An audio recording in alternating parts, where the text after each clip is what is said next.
Hello friends. Did you know that nearly 80% of those who watch my videos aren't subscribed? If you enjoy the content, I'd truly appreciate it if you hit that subscribe button. It helps a lot. Also, don't forget to leave a like and share your thoughts in the comments. Your interaction not only supports the channel's growth, but also helps these stories reach more people. Thank you all for being here. By the way, where are you watching from? Let me know in the comments. FBI Special Agent Cornelius Blackthorne stood at the edge of Mulholland Drive, looking down at the glittering lights of Los Angeles below. The calendar read a foggy October morning in the year 1999. It was exactly 2 o'clock. Deep in the Hollywood Hills, a crime scene awaited him that would shake everything he thought he knew about the dark side of the entertainment industry. The call had come from Detective Margaret Whitfield of the Los Angeles Police Department. She was a seasoned officer who had seen a lot and wasn't easily shaken, but her voice on the phone was different this time. Tense, uncertain, and unusually anxious. "Cornelius, we need federal support on this case," she said. "We found something at a mansion in Laurel Canyon. The owner, Mitchell Goldberg, a film producer. But what we found in the basement doesn't look like a typical crime scene at all. Mitchell Goldberg was one of Hollywood's most famous names. He was the producer of 17 box office hits, had won 3 Academy Awards, and, according to the tabloids, was currently on vacation in the Maldives. But clearly, the truth was very different. The mansion was a modern monument to opulence. Huge glass walls, infinity pools, and a view stretching from the city center to the Pacific. The property was cordoned off with police tape, and uniformed officers were keeping paparazzi at bay. Detective Whitfield was waiting for Blackthorne at the entrance. "There are things you need to know before you go in," he said in a stern but anxious voice. "Murder, suicide, overdose, we've seen it all. But this isn't one of those cases. This is something organized." She led him through the pristine interior, past original Warhols and Basquiat's, down a hidden staircase behind what appeared to be a wine cellar. The basement was completely different from the house above. Older construction, possibly from the 1920s when the hills were first developed. In the center of the room was an embalming table. On it lay Mitchell Goldberg, or what was left of him. His body had been partially preserved, partially harvested. Organs removed with surgical precision, blood drained and replaced with embalming fluid. But the process was incomplete, as if interrupted. "The neighbors called in a smell complaint," Whitfield explained. "Goldberg's been dead for at least 2 weeks, but according to his social media, he's been posting vacation photos from the Maldives the entire time." Blackthorne examined the scene more carefully. The equipment was professional grade, the kind used in high-end mortuary services. But there were additions: video cameras positioned around the table, recording equipment, and most disturbing, what appeared to be a buyer's catalog on a nearby desk. The catalog was filled with photographs of bodies in various states of preservation, each with a price tag. Some were marked "sold" with delivery addresses that Blackthorne recognized as exclusive neighborhoods in Beverly Hills, Bel Air, and Malibu. "They're selling corpses?" Whitfield asked, reading over his shoulder. "Not just corpses," Blackthorne corrected, noticing the detailed descriptions. "Preserved bodies of specific individuals. Look at this, Academy Award winner, preserved at peak of career, full arterial embalming with custom formulation. This is a catalog for collectors." The revelation was sickening, but it was the client list that truly shocked them. Code names, but with enough detail to suggest these weren't just wealthy eccentrics. These were people who wanted to own the bodies of celebrities, to possess them literally after failing to possess their attention in life. Among Goldberg's papers, they found correspondence with someone identified only as the curator. The messages discussed acquisitions, preservation techniques, and most chillingly, live procurement. "Dear Mr. Goldberg," one letter read, "your latest acquisition has been well received. The client is particularly pleased with the preservation quality. As discussed, we have 3 more orders pending, including the special request for the young actress. Please confirm timeline for fulfillment." The young actress. Blackthorn's mind raced through recent Hollywood disappearances. There had been several, always explained away: rehab, nervous breakdowns, sudden retreats from public life.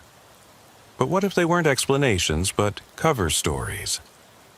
Whitfield's team found a hidden room behind the embalming area. Inside were 3 industrial freezers. 2 were empty, showing signs of recent use. The third contained a body Blackthorn recognized immediately: Jessica Chen, a rising starlet who'd supposedly died in a car accident in Malibu 3 months ago. Her funeral had been closed casket, her body supposedly too damaged to view. But here she was, perfectly preserved, wearing the same dress she'd worn to her last premiere. A tag on her wrist read, "Reserved, client number 47, delivery pending. We need to check every celebrity death in the last 5 years," Blackthorn said. Every closed casket funeral, every cremation where the family didn't view the body. The investigation expanded rapidly. Goldberg's financial records revealed payments from numbered Swiss accounts totaling millions of dollars. His phone records showed regular contact with several other high-profile Hollywood figures, including director Theodore Ashford and talent agent Paula Morrison. Theodore Ashford was Hollywood royalty. His films had defined a generation, his artistic vision celebrated worldwide. When Blackthorn and Whitfield arrived at his Holmby Hills estate, they found him in his study, surrounded by film memorabilia and Academy Awards. "Mr. Ashford," Blackthorn began, "we need to ask you about your relationship with Mitchell Goldberg." Ashford's composed facade cracked slightly. Mitchell was a colleague. "We worked on several films together. We found your number in his phone records. 17 calls in the week before his death. We were discussing a new project." A film project? Or something involving the Hollywood Hills Burial Society? The name was a guess, pulled from a cryptic reference in Goldberg's notes, but Ashford's reaction confirmed its significance. His face went pale, his hands trembling as he reached for a glass of whiskey. "You don't understand," he said quietly. "It started as something else.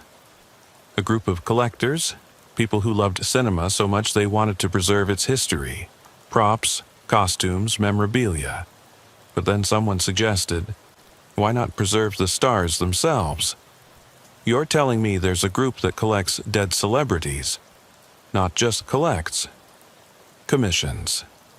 They decide who they want and they acquire them. Sometimes they wait for natural deaths. Sometimes they don't wait." The implications were staggering. Blackthorn immediately called for backup and warrants for every person on Goldberg's contact list. But as he was coordinating with the FBI field office, Whitfield received an urgent call. "There's been another discovery," she said. A groundskeeper at Hollywood Forever Cemetery reported disturbed graves. Multiple mausoleums have been opened. Hollywood Forever Cemetery was where many of Hollywood's Golden Age stars were interred.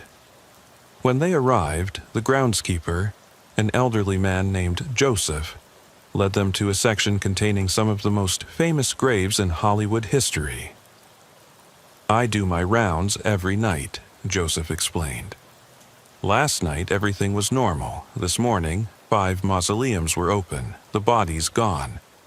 The missing bodies were all legendary figures, actors and actresses from the 1940s and 50s, names that still commanded reverence decades after their deaths. But why take bodies that had been dead for so long? In one of the disturbed mausoleums, Blackthorne found a business card tucked into a crevice. Eternal Productions, Preservation of Cinematic History. The address was in downtown Los Angeles, in an industrial area known for warehouses and manufacturing.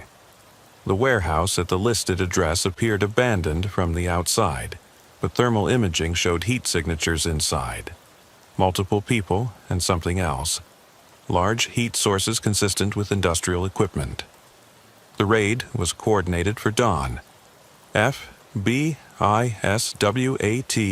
LAPD and even ATF, given the unknown nature of what they might find. Blackthorne led the entry team, breaching the main door to find themselves in what looked like a film set, a perfect recreation of a 1940s Hollywood studio. But it wasn't a set, it was a showroom. Bodies were displayed throughout the space, posed in scenes from their most famous films. Each was perfectly preserved, wearing authentic costumes, positioned with props from their actual movies. It was Macabre Museum, a temple to obsession disguised as preservation. In the center of the space, a man in an expensive suit was calmly sipping coffee, as if he'd been waiting for them. He introduced himself as Marcus Wellington, CEO of Eternal Productions. "Gentlemen, lady," he said, nodding to Whitfield. "I assume you have a warrant?" "We do. And you're under arrest for grave robbery at minimum." Wellington laughed. "Grave robbery? We're preservationists. These bodies were rotting away, forgotten in their tombs. We've given them eternal life, eternal relevance. Their families sold us the rights. Sold you the rights to desecrate graves? Sold us the rights to preserve their loved ones for posterity. Every body here was legally acquired. We have contracts signed by next of kin, exchanging remains for substantial compensation." Blackthorne examined the contracts Wellington proudly produced. They were real, legally binding documents, signed by family members who'd traded their ancestors' bodies for money. But the contracts were vague about what preservation and display meant. And the recent deaths? Jessica Chen? Mitchell Goldberg himself? Wellington's smile faltered. "I don't know what you're talking about. We only work with families of the already deceased, but a search of the facility revealed otherwise. In a refrigerated section, they found bodies of recently deceased celebrities, including some whose deaths hadn't even been announced yet. One room contained medical equipment and surgical tools, suggesting bodies were being modified or preserved on site. The most disturbing discovery was in Wellington's office, a list titled Future Acquisitions, containing names of living actors, musicians, and directors. Next to each name were notes: terminal illness, 6 months, substance abuse issues, likely overdose, depression, suicide risk. They were tracking vulnerable celebrities, waiting for them to die, or perhaps ensuring they would. Among the papers was correspondence with international clients. Wealthy collectors from Japan, Russia, and the Middle East were bidding on specific celebrities, some requesting fresh preservation, while others wanted aged authenticity. One letter particularly stood out. "The client in Dubai has increased his offer for the complete set of 1950s Best Actress winners. He's particularly interested in acquiring MM, still living, upon her natural passing.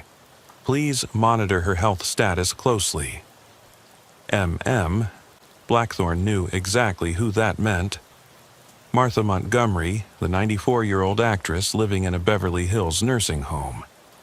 They were waiting for her to die to complete someone's collection. "This is insane," Whitfield said, reading the documents. "They're treating human bodies like baseball cards." "It's worse than that," Blackthorne corrected. "Look at these medical records. They've been accessing private health information, tracking terminal diagnoses, predicting deaths. They know who's going to die before the families do. Wellington maintained his composure even as he was handcuffed. You think you've stopped something, but you've only found one outlet.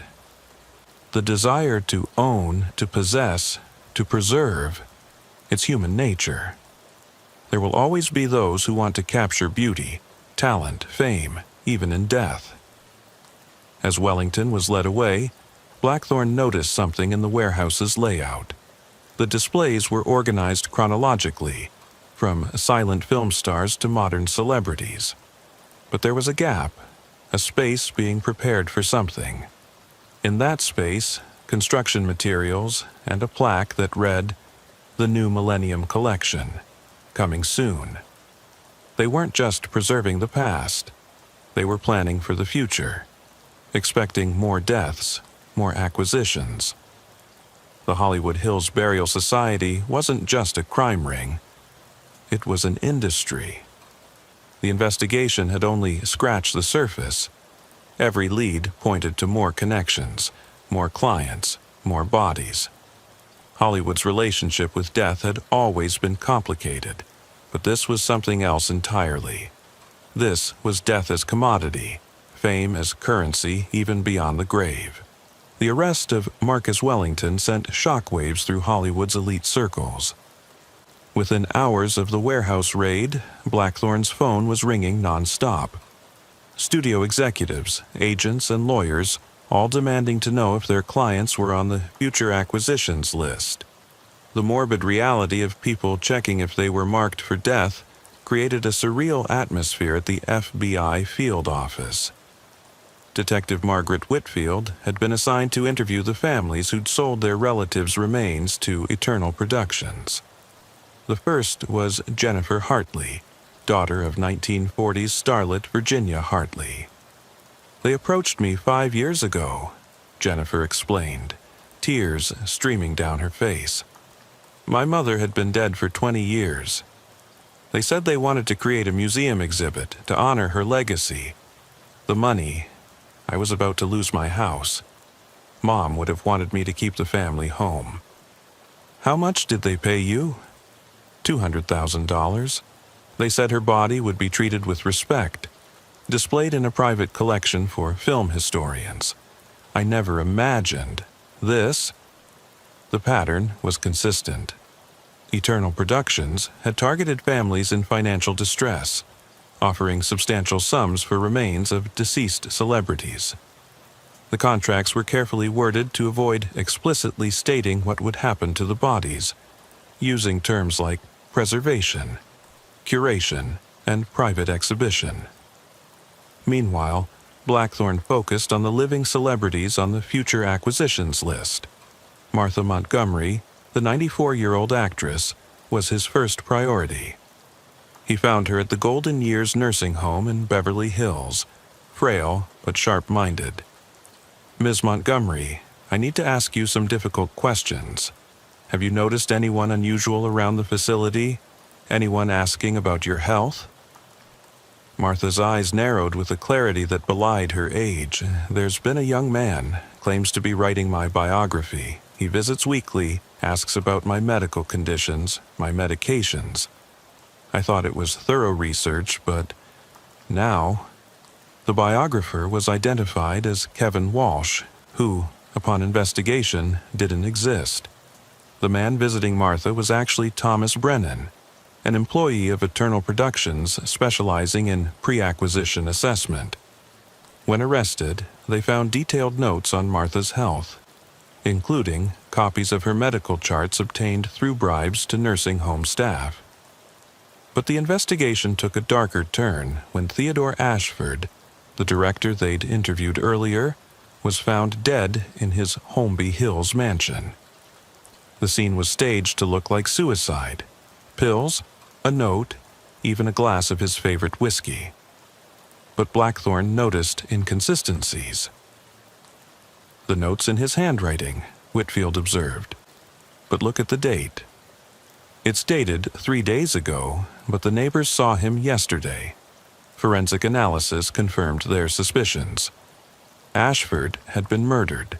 forced to write the suicide note days before his actual death. Someone was cleaning house, eliminating witnesses who could expose the full extent of the Hollywood Hills Burial Society. The note itself was revealing in its forced confession, "I cannot live with what I've done." The society promised immortality for cinema's greatest stars, but we became merchants of death. I'm sorry for my part in this desecration. May God forgive us all. Among Ashford's personal effects, they found a hidden safe containing documentation that revealed the true scope of the conspiracy. The Hollywood Hills Burial Society wasn't just buying and selling celebrity corpses. They were actively hastening deaths. One document outlined acceleration protocols, methods for ensuring targeted celebrities would die sooner, switching medications, introducing toxins that mimicked natural causes, even orchestrating accidents. Each death was carefully planned to appear natural or self-inflicted. The list of victims was staggering. Robert Stone, the action star who died in a stunt gone wrong 6 months ago. Maria Rodriguez, the singer who'd overdosed despite being clean for 3 years. James Patterson, the comedian whose heart attack, at 42, had shocked everyone. Each death had been orchestrated, their bodies immediately claimed by Eternal Productions through forged documentation or bribed officials. The bodies were then sold to collectors for millions, sometimes before the public even knew they were dead. Blackthorne called an emergency meeting with the district attorney and the chief of police. The conspiracy reached into the Los Angeles County Coroner's Office, where Dr. Michael Harrison had been falsifying autopsy reports for years. When they arrested Dr. Harrison, he broke down completely. They had leverage on everyone, he sobbed. Photos, videos, evidence of affairs, drug use, anything that could destroy a career. If you didn't cooperate, they'd destroy you. If you tried to expose them, you'd end up on the acquisition list yourself. The blackmail network was extensive. The society had been gathering dirt on Hollywood's elite for decades, using it to ensure cooperation or silence. Those who couldn't be blackmailed were bought, and those who couldn't be bought were targeted for acquisition. A raid on Dr. Harrison's home revealed the medical side of the operation. He'd been developing new embalming techniques that preserved bodies in lifelike condition for decades. His laboratory contained experimental chemicals, some derived from rare plants and minerals, that could halt decomposition almost indefinitely. The collectors want permanence, Harrison explained during interrogation. They pay millions for a celebrity's body. They want it to last forever. I developed a process that essentially turns organic tissue into a polymer-like substance while maintaining appearance and texture. You turned human beings into dolls. I preserved them for eternity. In 1,000 years, archaeologists will find these bodies in perfect condition. We've created immortality. The twisted logic was consistent throughout the organization. They saw themselves as preservationists, saviors of Hollywood history, even as they murdered the very people they claimed to honor. The investigation expanded to include financial forensics. The money trail led to offshore accounts in the Cayman Islands, Switzerland, and Singapore. But the real shock came when they traced the ultimate ownership of these accounts. 7 of Hollywood's major studios had shadow investments in Eternal Productions. The studios hadn't directly participated in the murders, but they'd profited from the deaths. Insurance policies on stars who died young, rights to unreleased footage that became more valuable after death, even merchandising opportunities that spiked with posthumous fame. The studios had financial incentive for certain celebrities to die at peak popularity. Blackthorne confronted Stephen Marcus, CEO of Paramount Pictures, with the evidence. "We had no knowledge of any criminal activity," Marcus insisted. his team of lawyers flanking him. Our investment in Eternal Productions was for legitimate preservation of film history. You invested $3 million in a company that sells corpses. We invested in a company that promised to maintain Hollywood heritage. Any criminal actions were undertaken without our knowledge or consent. The legal ramifications were staggering. Every major studio lawyered up, denying knowledge while quietly settling with victims' families out of court. The entertainment industry was in crisis, with productions halting as actors refused to work, terrified they might be next on an acquisition list. But the real breakthrough came from an unexpected source. Paula Morrison, the talent agent on Goldberg's contact list, approached Blackthorne secretly. "I want immunity," she said. "Full immunity, witness protection, everything. In exchange, I'll give you the curator." The curator, the mysterious figure who'd orchestrated everything from the shadows. "I've only met him once," Morrison explained. "But I know who he is. He's someone everyone in Hollywood knows, but no one suspects. He's been collecting for 40 years, building his private museum." "Who is he?" "Walter Blackstone, the philanthropist." Walter Blackstone was Hollywood royalty of a different sort. Never in front of the cameras, but behind every major production for 4 decades. His charitable foundation had donated hundreds of millions to film preservation, museums, and educational programs. He was considered a saint of cinema. His estate in the Santa Monica Mountains was more fortress than home. When the FBI arrived with warrants, they found it empty. But the basement revealed the truth. A private museum containing over 100 preserved bodies, each displayed in elaborate dioramas recreating their most famous scenes. It was a temple to obsession, a monument to a man who loved cinema so much he needed to possess its stars literally. Every major name from Hollywood's golden age was there, stolen from graves or acquired through the society. Among the displays they found something even more disturbing, a section labeled Living Collection, containing detailed medical monitors showing real-time vital signs of 12 individuals. These weren't historical figures, but current stars being monitored, their health tracked, their deaths anticipated. One monitor showed a flat line, dated just hours ago. The name, Alexandra Pierce, a rising actress who'd just won her first major award. According to news reports, she was vacationing in Hawaii. According to the monitor, she was dead. He's still operating, Blackthorne realized. Even with his network exposed, he's still killing. They tracked Alexandra's supposed location in Hawaii, but found only a body double-hired to maintain her social media presence. The real Alexandra had been taken 3 days ago, her death staged to allow time for preservation. The hunt for Walter Blackstone became international. Interpol was involved, every airport and border watched. But Blackstone had resources and connections worldwide. Reports came in of him being spotted in Switzerland, Japan, Dubai, each sighting proving false. Then, 2 weeks into the manhunt, Blackthorne received a package at his home. Inside was a DVD and a note. "Agent Blackthorne, you've destroyed something beautiful." The society was never about death. It was about defeating death. Every star we preserved would have rotted in the ground, forgotten. We gave them eternal life, eternal relevance. You call us murderers, but we are artists. We sculpted legacy from flesh, created permanence from decay. The bodies you rescued will rot now.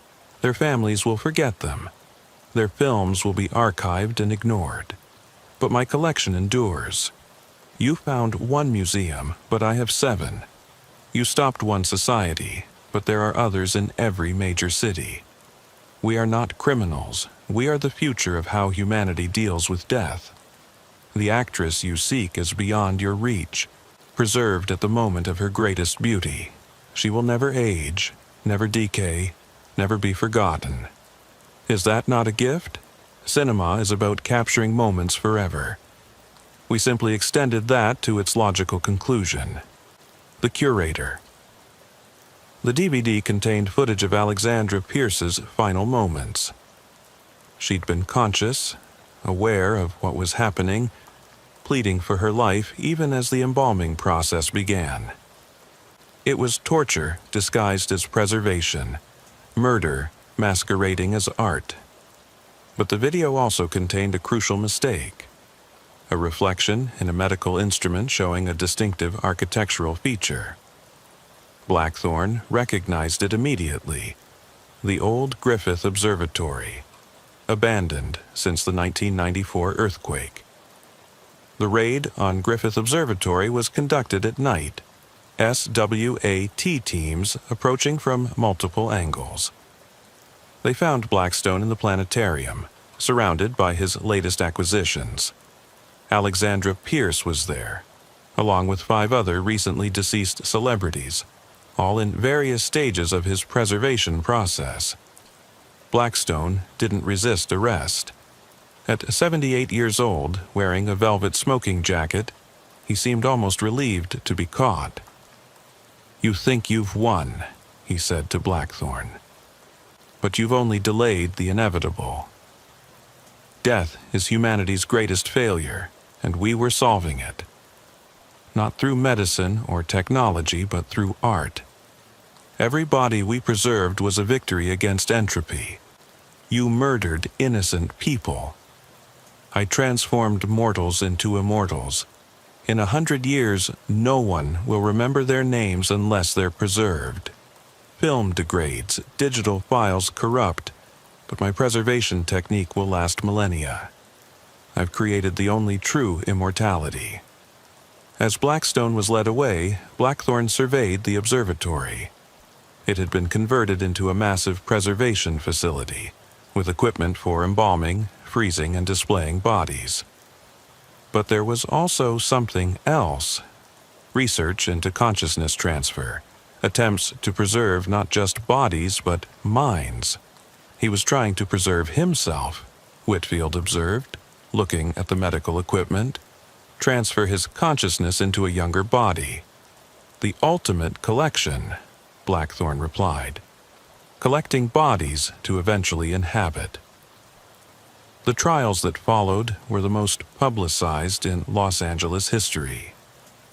Blackstone was charged with 37 counts of murder, though investigators suspected the real number was much higher.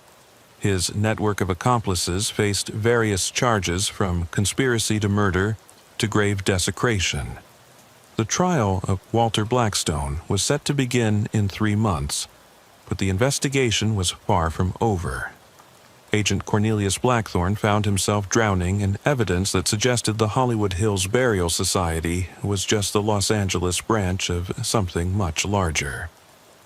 Detective Margaret Whitfield had been following up on the international connections when she made a disturbing discovery.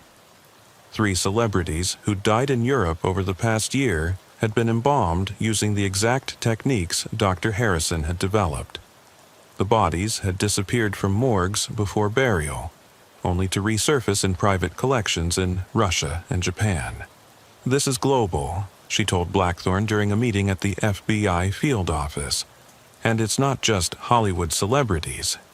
Musicians in London, models in Milan, athletes in Rio. Anyone famous enough to have collector value." The evidence room had become a macabre archive. Hundreds of photographs documenting preserved bodies, financial records showing millions in transactions, and, most disturbing, video testimonies from former society members who'd come forward after Blackstone's arrest. One testimony stood out. Richard Carmichael, a special effects artist who'd worked on several blockbuster films, admitted to creating lifelike replicas of celebrities for the society. They didn't always use real bodies, he confessed during his recorded interview. Sometimes, when a celebrity was too high profile or their death too scrutinized, they'd commission replicas. "I created perfect silicone copies. indistinguishable from the real thing unless you performed an autopsy. So, some of the bodies in collections are fake, about 30%. The collectors never knew. They paid millions for what they thought were preserved celebrities, but they were just elaborate mannequins. The real bodies were cremated normally, families none the wiser. This revelation added another layer to the conspiracy. Not only were they murdering and stealing bodies, but they were also defrauding their clients. It was a double deception that had netted the society hundreds of millions of dollars. Blackthorne decided to interview Walter Blackstone personally. In the federal detention center, Blackstone appeared to have aged years in weeks. His customary confidence had faded, replaced by a hollow acceptance of his fate. "You want to understand why," Blackstone said before Blackthorne could speak. "Why someone with everything would do this. I want to know how many more are out there. How many more bodies, how many more victims." Blackstone laughed, a sound devoid of humor. "You think this is about numbers? This is about legacy, Agent Blackthorne. In 100 years, who will remember these celebrities? Their films will be archived and forgotten, their music relegated to oldies stations. But my collection would have endured forever. You killed innocent people. I preserved them at their peak. Do you know what happens to celebrities when they age? They become parodies of themselves, desperate for relevance, clinging to past glory. I saved them from that indignity. You murdered them for your sick obsession." "I loved them," Blackstone said, and for the first time emotion crept into his voice. "Every single one. I watched their films hundreds of times, memorized their dialogues, studied their movements. They were gods to me, and gods shouldn't decay." The psychological profile of Blackstone revealed severe personality disorders rooted in childhood trauma. His mother had been a failed actress who'd committed suicide when he was 12, found in her apartment weeks after death, decomposed beyond recognition. Young Walter had been the one to find her. "She was beautiful in life," Blackstone continued, "but in death she became something horrible. I swore then that beauty should be preserved, that death shouldn't be allowed to win." While Blackstone's motivations were being analyzed, Whitfield uncovered something that changed the entire investigation. Hidden in the financial records was evidence of a silent partner, someone who'd been funding the society from the beginning, but whose identity had been carefully concealed. The trail led to Elizabeth Morrison, widow of studio mogul Harold Morrison, and one of Hollywood's most respected philanthropists.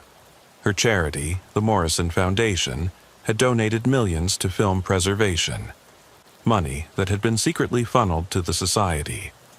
When they arrived at her Bel Air mansion to question her, they found Elizabeth in her private screening room, watching old films from Hollywood's golden age. She didn't seem surprised to see them. "I've been expecting you," she said, pausing the film. "Walter always said you were clever, Agent Blackthorne. You funded the murder of innocent people. I funded the preservation of art. What Walter did with that funding was his business. You knew exactly what he was doing." Elizabeth stood, moving to a wall of photographs. All deceased celebrities, all smiling, all frozen in their prime. "My husband collected their contracts," she said. "Owned their films, their images, their legacies. But he could never own them. It ate at him, the fact that these beautiful creatures were beyond his reach. When he died, I inherited his obsession. So you created the society? I created the opportunity. Walter created the society. I simply provided the means for him to realize his vision. And what a vision it was, a world where beauty never fades, where stars shine forever." Elizabeth's arrest sent shockwaves through Hollywood's philanthropic community. She'd been considered untouchable, her charity work legendary. But beneath the veneer of respectability was a woman who'd facilitated dozens of murders. The investigation revealed that Elizabeth had been more than just a financial backer. She'd been selecting targets, using her charity events to assess celebrities' health, their vulnerabilities, their value to potential collectors. Her famous annual gala, attended by Hollywood's elite, had been a shopping catalog for the society. Meanwhile, families of victims began coming forward with disturbing stories. Several reported that their loved ones had mentioned feeling watched, followed, studied in the weeks before their deaths. Others revealed that they'd been approached after the deaths with offers to preserve their loved one's legacy through private collectors. The family of Robert Stone, the action star who died in the stage stunt accident, provided crucial evidence. Robert's sister Patricia had kept voicemails from her brother in the days before his death. "Pat, something's wrong," Robert's recorded voice said. "There are people at the studio who aren't supposed to be there. They're measuring me, taking photos when they think I'm not looking. The stunt coordinator is new, someone I've never worked with. I think—" The message cut off. Robert died the next day when a carefully rigged stunt went wrong. The stunt coordinator disappeared immediately after, never to be found. As more evidence emerged, a pattern became clear. The society had operatives embedded throughout Hollywood: makeup artists who collected DNA samples, personal trainers who monitored health conditions, assistants who reported on private schedules. It was a surveillance network that would make intelligence agencies envious. One operative who agreed to cooperate was Jennifer Walsh, who'd worked as a personal assistant to several A-list celebrities over the past decade. Her testimony was chilling. "I was recruited 5 years ago," she explained. "They said I'd be helping to preserve Hollywood history. My job was to report on my employer's health, their routines, their security measures. I provided detailed reports on 12 celebrities. 7 of them are now dead. Did you know they were going to be killed? I suspected after the 3rd death. They all died within months of my reports indicating they were at their peak preservation point. Young enough to be beautiful, famous enough to be valuable, but showing signs of decline that would affect their market value." The concept of peak preservation point was perhaps the most disturbing aspect of the society's methodology. They had developed an algorithm that calculated the optimal time to acquire a celebrity, balancing their fame, physical condition, and likelihood of natural death. The algorithm had been created by Dr. Gregory Hamilton, a data scientist who thought he was developing a predictive model for insurance companies. When he learned the truth, he tried to destroy his work, but the society had already implemented it. It could predict with 87% accuracy when a celebrity would be at their most valuable as a preserved specimen, Hamilton explained to investigators. "I thought I was helping insurance companies assess risk. I was actually creating a murder schedule."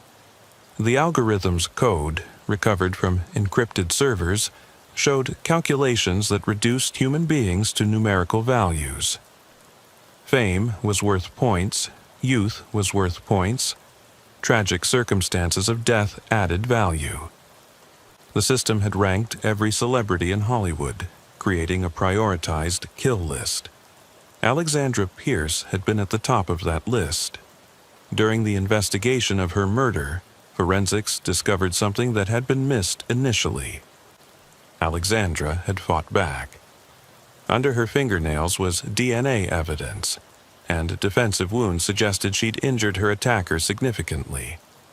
The DNA matched someone in the system, Marcus Webb, a paramedic who'd been first on scene at several celebrity deaths over the past 3 years. When arrested, Webb's left arm showed healing scratches consistent with Alexandra's defensive wounds. Webb's confession revealed the medical side of the acquisition process. Paramedics and EMTs on the society's payroll would ensure that targeted celebrities were pronounced dead even if they could be saved. Or in some cases, they'd administer drugs that would complete what an injury or overdose had started. We were told we were mercy killers, Webb said, that these people were going to die anyway, and we were just ensuring they'd be preserved at their best. The drugs we used were untraceable, breaking down in the body within hours. The list of corrupted medical professionals grew daily. Nurses who'd switched medications, doctors who'd falsified medical records, psychiatrists who'd pushed vulnerable celebrities toward suicide. The medical establishment in Los Angeles was riddled with society operatives. Dr. Sarah Goldman, chief psychiatrist at a prominent Beverly Hills clinic where many celebrities sought treatment, was arrested when her records revealed she'd been profiling patients for the society. Her notes on one patient were particularly damning. Subject shows signs of severe depression, suicidal ideation increasing. Prescription adjusted to accelerate deterioration. Estimated acquisition window 3 to 4 weeks. Preservation value high. Recent Oscar winner, peak physical condition. Tragic narrative increases value. The patient in question had died by suicide 2 weeks after that note was written. As the full scope of the conspiracy became clear, panic gripped Hollywood. Celebrities hired bodyguards, changed doctors. Some fled the country entirely. The entertainment industry ground to a halt as paranoia replaced productivity. But the investigation was about to take another turn. Among Blackstone's possessions, investigators found a journal dating back 40 years. The entries revealed that the Hollywood Hills Burial Society was itself just the latest incarnation of something much older. The journal referenced the Collection, an organization that had existed since the 1920s, originally founded by silent film producers who wanted to preserve the beauty of stars who died young. Rudolph Valentino, Jean Harlow, James Dean, all had supposedly been secretly preserved by the Collection before their public burials. The Collection has existed in various forms for a century, Blackstone had written. I am merely its current curator. When I am gone, another will take my place. The work is eternal. This revelation sent investigators searching through Hollywood history. Strange disappearances, suspicious deaths, graves found empty during relocations, all potentially the work of the Collection over decades. A storage facility in Riverside County, paid for through a trust established in 1926, contained the proof. Inside were preservation chambers dating back decades, some still containing bodies. The technology was primitive by modern standards, but the intent was the same, to capture and keep Hollywood's brightest stars. Among the preserved bodies was one that shocked even hardened investigators. A famous child actress from the 1930s who'd supposedly died of natural causes. Medical examination revealed she'd been poisoned with mercury, a common preservation chemical at the time that would have killed her slowly while maintaining her appearance. The Collection hadn't just been preserving the dead, they'd been creating them for almost a century.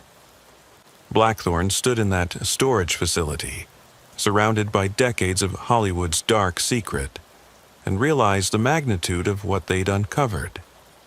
This wasn't just a crime ring or a conspiracy.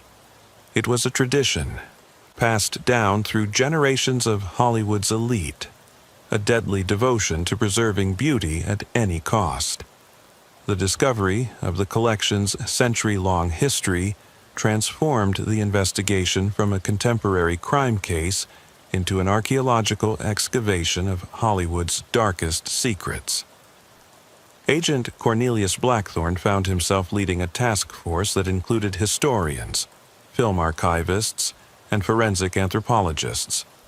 Dr. Rachel Martinez, a historian specializing in early Hollywood, was brought in to analyze the Collection's historical documents found in the Riverside facility. What she discovered rewrote the accepted history of numerous celebrity deaths. The 1920s were the Wild West of Hollywood, she explained to the task force. No real oversight, no regulations.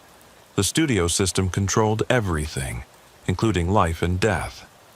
If a star became inconvenient, they disappeared. We always assumed they were paid off or threatened into silence. We never imagined they were being preserved. The documents revealed a structured organization with rules, hierarchies, and even a code of conduct. The collection had operated like a secret society, with members sworn to secrecy under penalty of becoming part of the collection themselves. One document, dated 1947, outlined the organization's philosophy. We are the guardians of eternal beauty. As museums preserve paintings and sculptures, we preserve the human form at its most magnificent. Future generations will thank us for our foresight, for saving these temples of beauty from the ravages of time. Detective Margaret Whitfield had been investigating the modern financial networks when she uncovered something that brought the investigation full circle. A payment of $10 million had been made to Walter Blackstone's account 3 days before his arrest. Not for a past acquisition, but for a future one. The target was Jennifer Lawrence, a veteran actress now in her 70s who'd been Hollywood royalty for 5 decades. According to intercepted communications, she was to be acquired during an upcoming Lifetime Achievement Award ceremony. They're still active, Whitfield told Blackthorne. Even with Blackstone in custody, even with the society exposed, someone is still planning acquisitions. Jennifer Lawrence was immediately placed under federal protection, but she insisted on being part of the investigation. I've known something was wrong in Hollywood for years, she said during her interview. Friends dying mysteriously, others disappearing completely. We all suspected something, but we were too afraid to speak up.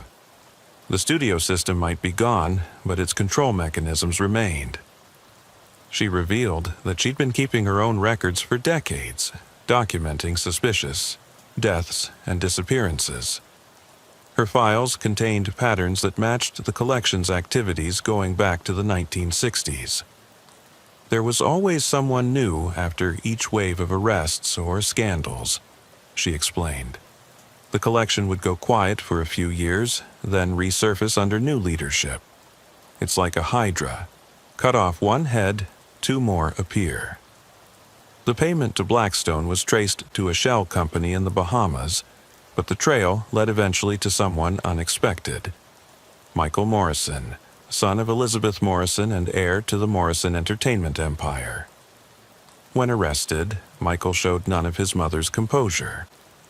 At 35, he'd grown up surrounded by the collection's ideology, raised to see celebrities as commodities to be acquired and preserved. "You don't understand," he ranted during interrogation. "This is bigger than my mother, bigger than Blackstone. The collection has members in every major entertainment company, every talent agency, every studio. We're not criminals. We're the inevitable evolution of fame itself." His confession revealed the next generation of the collection, younger members who'd integrated modern technology into their preservation methods. They'd been developing digital consciousness mapping, attempting to preserve not just bodies but personalities, creating AI versions of deceased celebrities that could continue performing forever. "Physical preservation is outdated," Michael explained.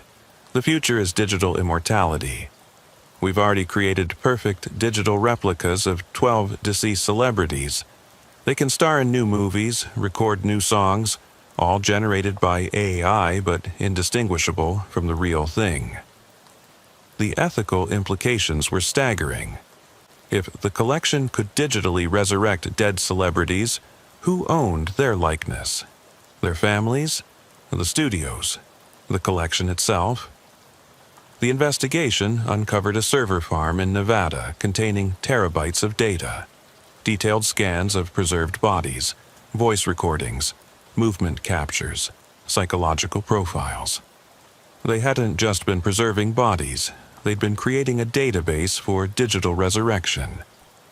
Among the data was something that chilled Blackthorne to his core: profiles of living celebrities marked for digital acquisition. The process involved extensive surveillance, recording every movement, every word, every expression, building a complete digital profile before the physical acquisition. Several celebrities discovered they'd been unknowingly motion captured during film productions, their data stolen and stored for future use. The collection had operatives in every major special effects company, siphoning off data meant for legitimate films. Thomas Brooks, a visual effects supervisor who came forward, revealed the extent of the infiltration. "We thought we were creating digital doubles for stunts and special effects," he said. "But certain shots, certain captures were being duplicated and sent to private servers. They were building a library of digital celebrities without anyone knowing." The legal ramifications were unprecedented. Several major films were pulled from release when it was discovered they contained illegally captured digital performances. Studios sued each other, claiming their intellectual property had been stolen. The entire entertainment industry was in chaos, but the investigation took its darkest turn when they raided Michael Morrison's private residence. In his basement, they found something that shouldn't have been possible: a living person who'd been declared dead 6 months earlier. It was David Park, a young actor who'd supposedly died in a hiking accident. He was alive but in a medically induced coma, connected to machines that were scanning his brain patterns continuously. "He's been legally dead for months," the attending physician explained after David was rushed to a hospital. His death certificate was filed, his family held a funeral. But he's been here, alive, being digitally mapped.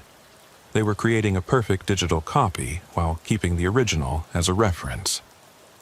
David's case revealed the collection's ultimate plan. They weren't just preserving the dead, they were creating a situation where the line between life and death became meaningless. A celebrity could be declared dead, their digital version continuing their career while their physical body was kept as a backup or template. When David finally woke, his testimony was harrowing. "I remember the hiking accident," he said. "I fell, hit my head. Then I woke up here, unable to move, unable to speak, watching them scan me over and over. They told me I was dead, that my digital self was living my life better than I ever could." The psychological torture was unimaginable. David had been forced to watch his digital replacement accept awards, give interviews, live his life, all while he was trapped in a basement. The investigation revealed 4 other celebrities in similar situations, declared dead but kept alive for digital mapping.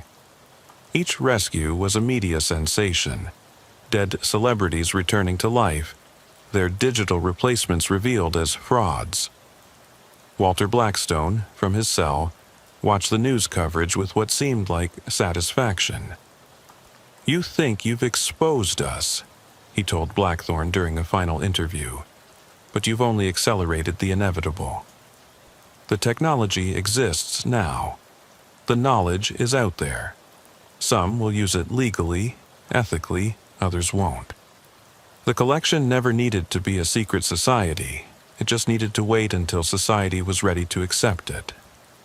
Society will never accept murder for entertainment, won't they? They already watch dead actors in films, listen to dead singers through recordings.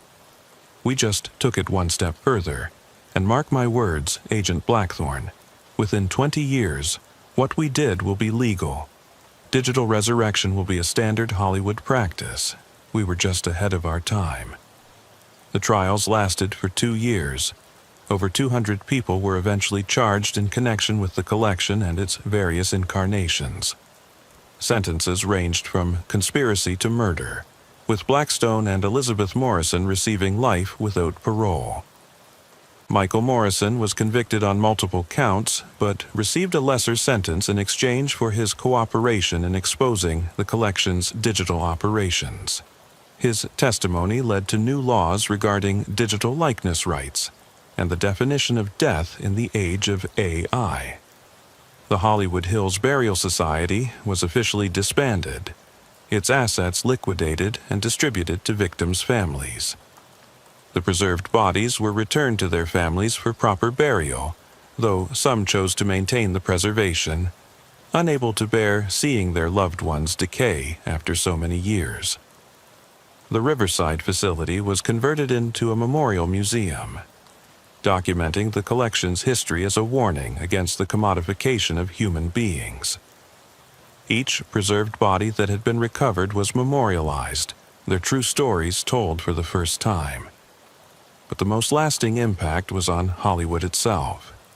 The industry that had built itself on illusion was forced to confront the ultimate illusion: that fame could conquer death. New oversight committees were established. Regular audits of mortality records became standard, and any suspicious death triggered automatic federal investigation. Detective Margaret Whitfield, promoted after the case, established a new unit specifically focused on preventing celebrity exploitation. Her team monitored for signs of collection-style activities, investigating any unusual patterns in celebrity deaths or disappearances. "We know they're still out there," she told Blackthorne at the case's official closing. "Maybe not the collection specifically, but others with the same obsession. As long as people worship celebrity, someone will try to possess it permanently." A year after the trials ended, Blackthorne received a package at his home. No return address, but postmarked from Switzerland. Inside was a single photograph, a perfectly preserved body in an ornate display case. He didn't recognize the person, but the quality of preservation was unmistakable. On the back was written, "The work continues. A collector." He forwarded it to Interpol, but the trail went cold. The collection, or something like it, was still operating somewhere in the world. The technology had spread, the knowledge couldn't be contained, and the obsession with preserving beauty and fame was eternal.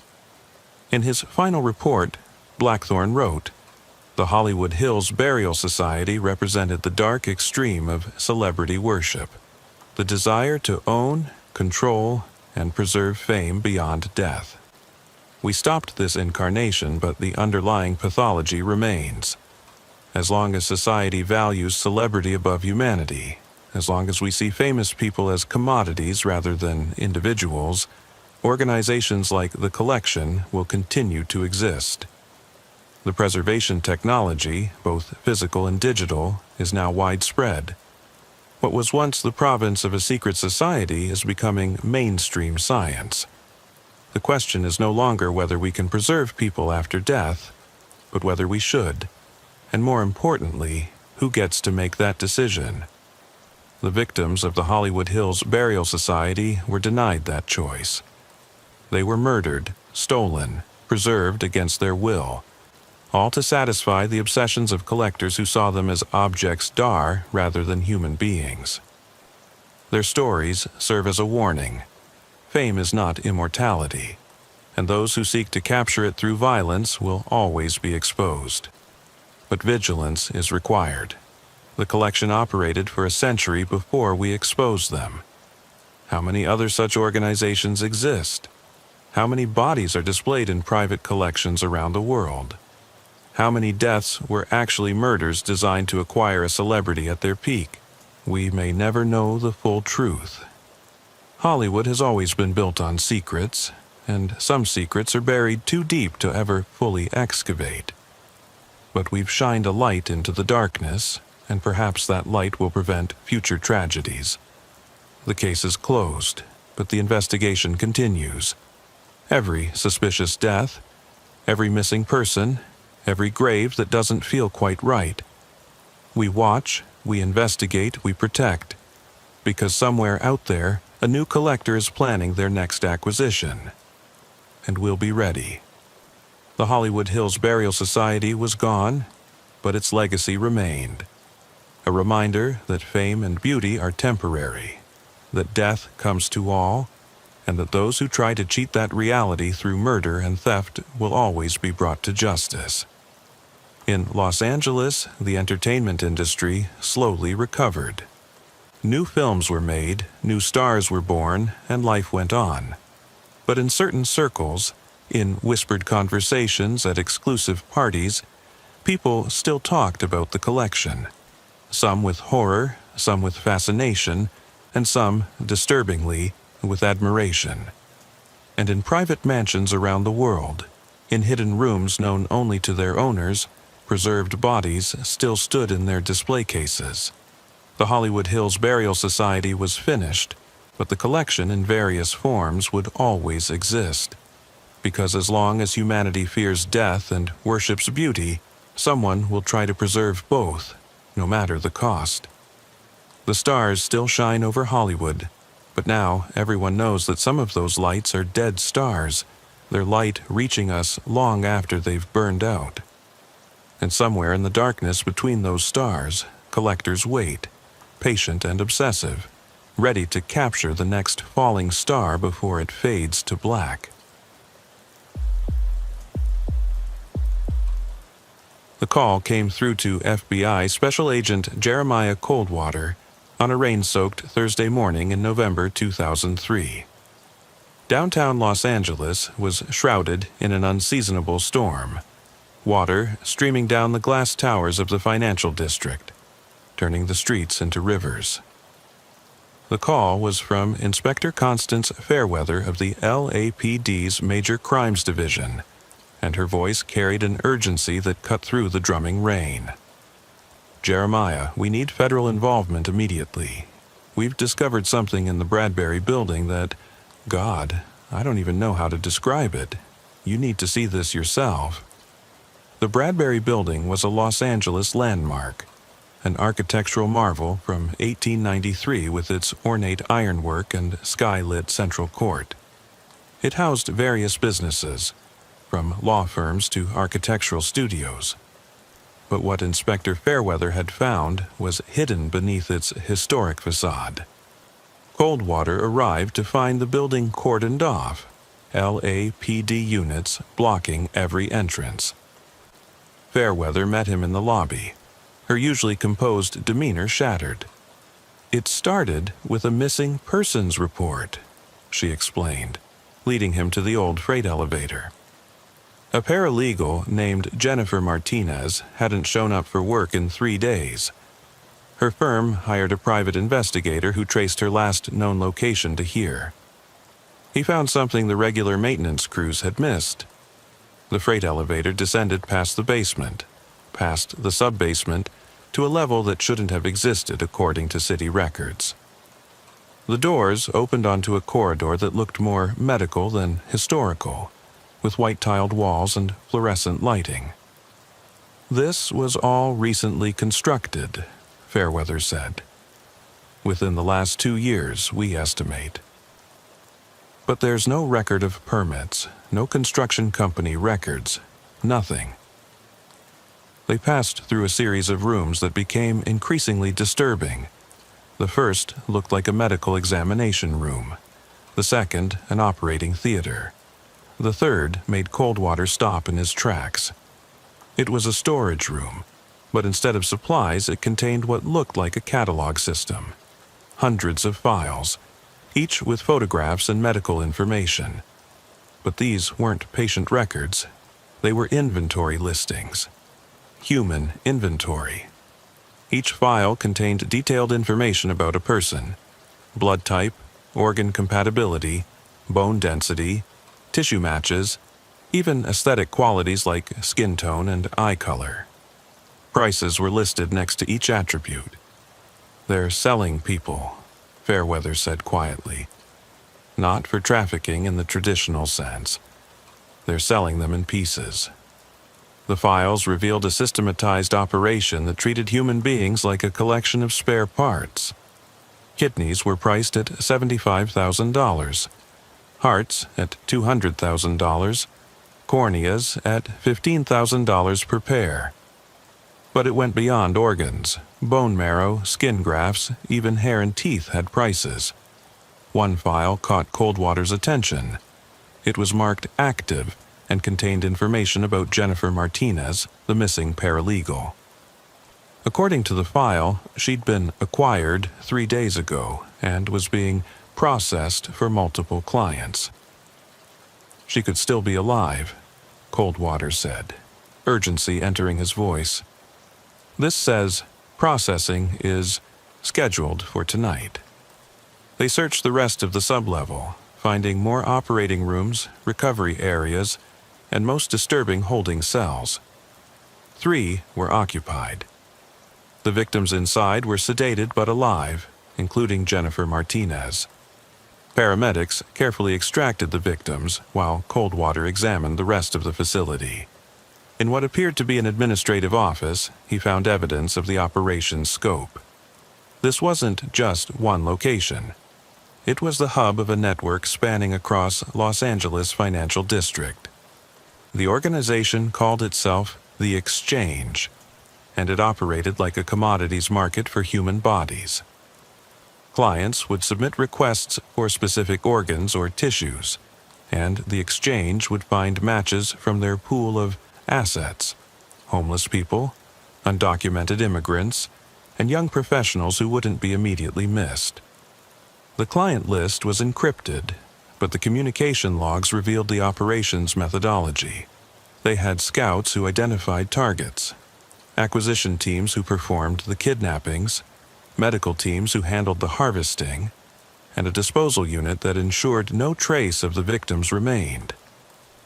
Abraham Lockwood, listed as the facility manager in the files, was arrested at his home in Beverly Hills. A distinguished-looking man in his 60s, he showed no emotion as he was handcuffed. "You think you're saving people," he said to Coldwater, "but you're condemning those who could be saved.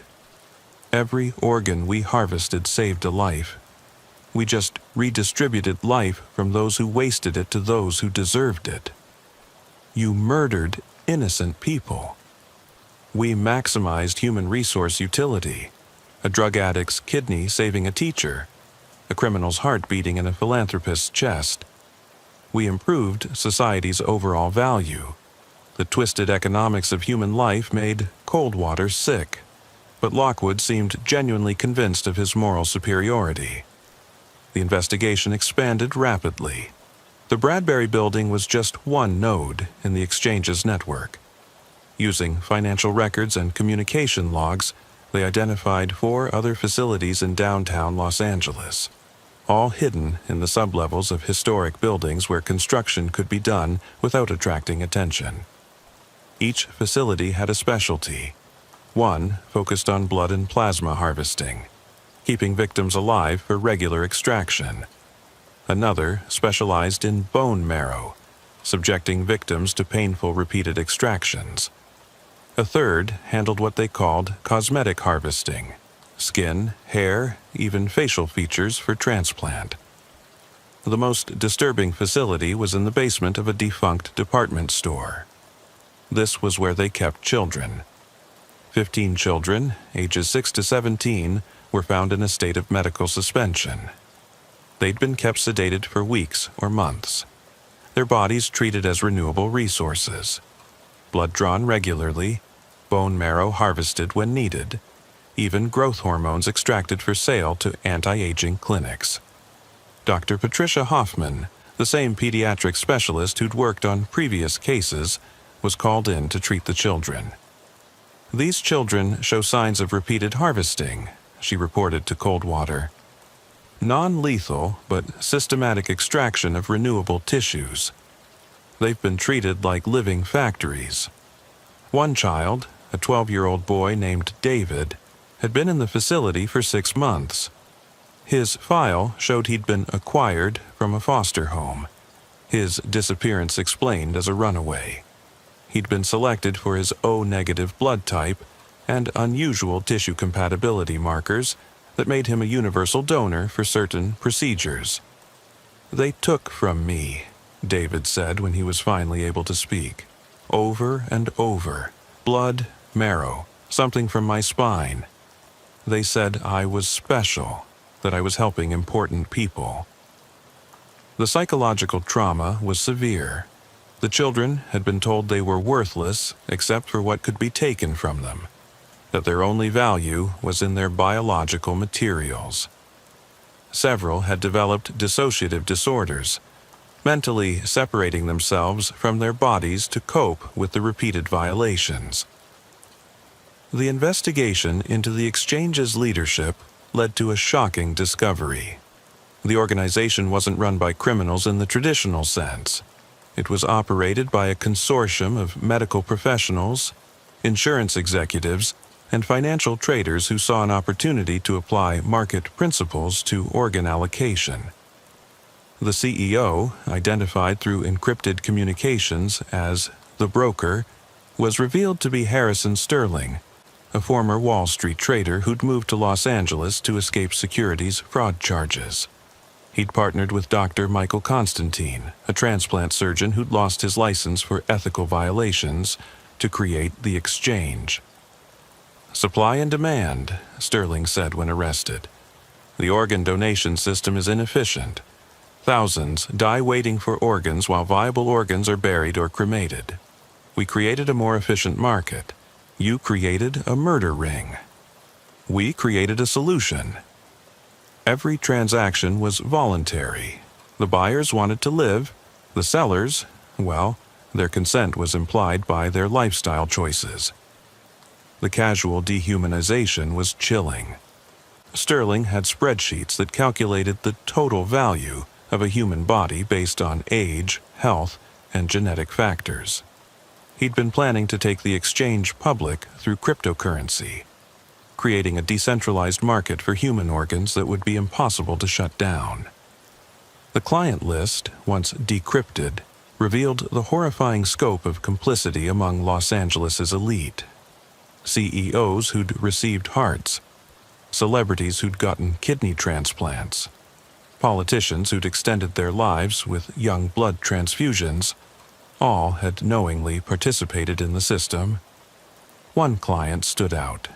Margaret Morrison, a federal judge who'd received a liver transplant through the exchange. When confronted, she broke down completely. "I was dying," she sobbed. "The waiting list was 5 years and I had 6 months. They promised me the donor was a willing participant, someone who'd sold their organ to pay for their family's medical bills." Did you really believe that? I wanted to believe it. I needed to believe it. But deep down, I knew, God help me, I knew. The web of complicity extended into law enforcement itself. 2 LAPD detectives had been paid to misdirect missing persons investigations, ensuring the exchange's victims were never found. A coroner's assistant had falsified death certificates, making victims officially dead even as they were being harvested in the facilities. The arrest of Harrison Sterling and Dr. Michael Constantine should have been the beginning of the end for the exchange, but Agent Jeremiah Coldwater quickly discovered they'd only scratched the surface of a much deeper operation. The organization had contingency plans, backup facilities, and a level of technological sophistication that suggested years of careful planning. Inspector Constance Fairweather had been analyzing the exchange's communication systems when she made a disturbing discovery. The organization used a proprietary app disguised as a financial trading platform. To casual observers, it looked like a stock market application, but the stocks being traded were code names for human organs, and the market prices reflected real-time demand for specific biological materials. "Look at this," Fairweather showed Coldwater her screen. KDMYA is trading at $75K, up 10% from last week. That's kidneys, type A blood. HRTO is at 200K, steady, hearts, type O. They've gamified human organ trafficking. The app had over 3,000 active users, mostly in Los Angeles, but with connections worldwide. Each user had a rating system, like eBay, where buyers and sellers rated their transactions. 5-star ratings for fresh product, timely delivery, and quality as advertised. One user, identified by the handle Collector Prime, had completed over 200 transactions. Their profile showed they specialized in what the exchange called exotic requests: rare blood types, unusual genetic markers, specific ethnic organ requirements for better compatibility. Coldwater obtained a warrant for the app's servers, located in a data center in downtown LA. What they found there changed the entire scope of the investigation. The exchange wasn't just trafficking organs. They were building a comprehensive genetic database of Los Angeles population. Through hacked medical records, illegally obtained DNA tests, and even samples collected from public places, they'd assembled genetic profiles on over 1 million Los Angeles residents. Each profile was tagged with location data, health information, and a calculated harvest value. They were treating the entire city like an organ farm, Coldwater told his superiors at an emergency briefing. Every person walking the streets of LA had been evaluated as a potential source of biological materials. The database revealed something even more sinister. The exchange had been performing what they called predictive acquisition, using artificial intelligence to identify people likely to become vulnerable. Recent job losses, medical bankruptcies, immigration status changes, all were factors that might make someone easier to acquire. Jennifer Martinez, the paralegal who'd been rescued from the Bradbury building, provided crucial testimony once she'd recovered enough to speak. "I was leaving work late," she recalled, her voice trembling. "Someone called my name, said they were from building security, that there'd been a break-in, and they needed to verify my office wasn't affected.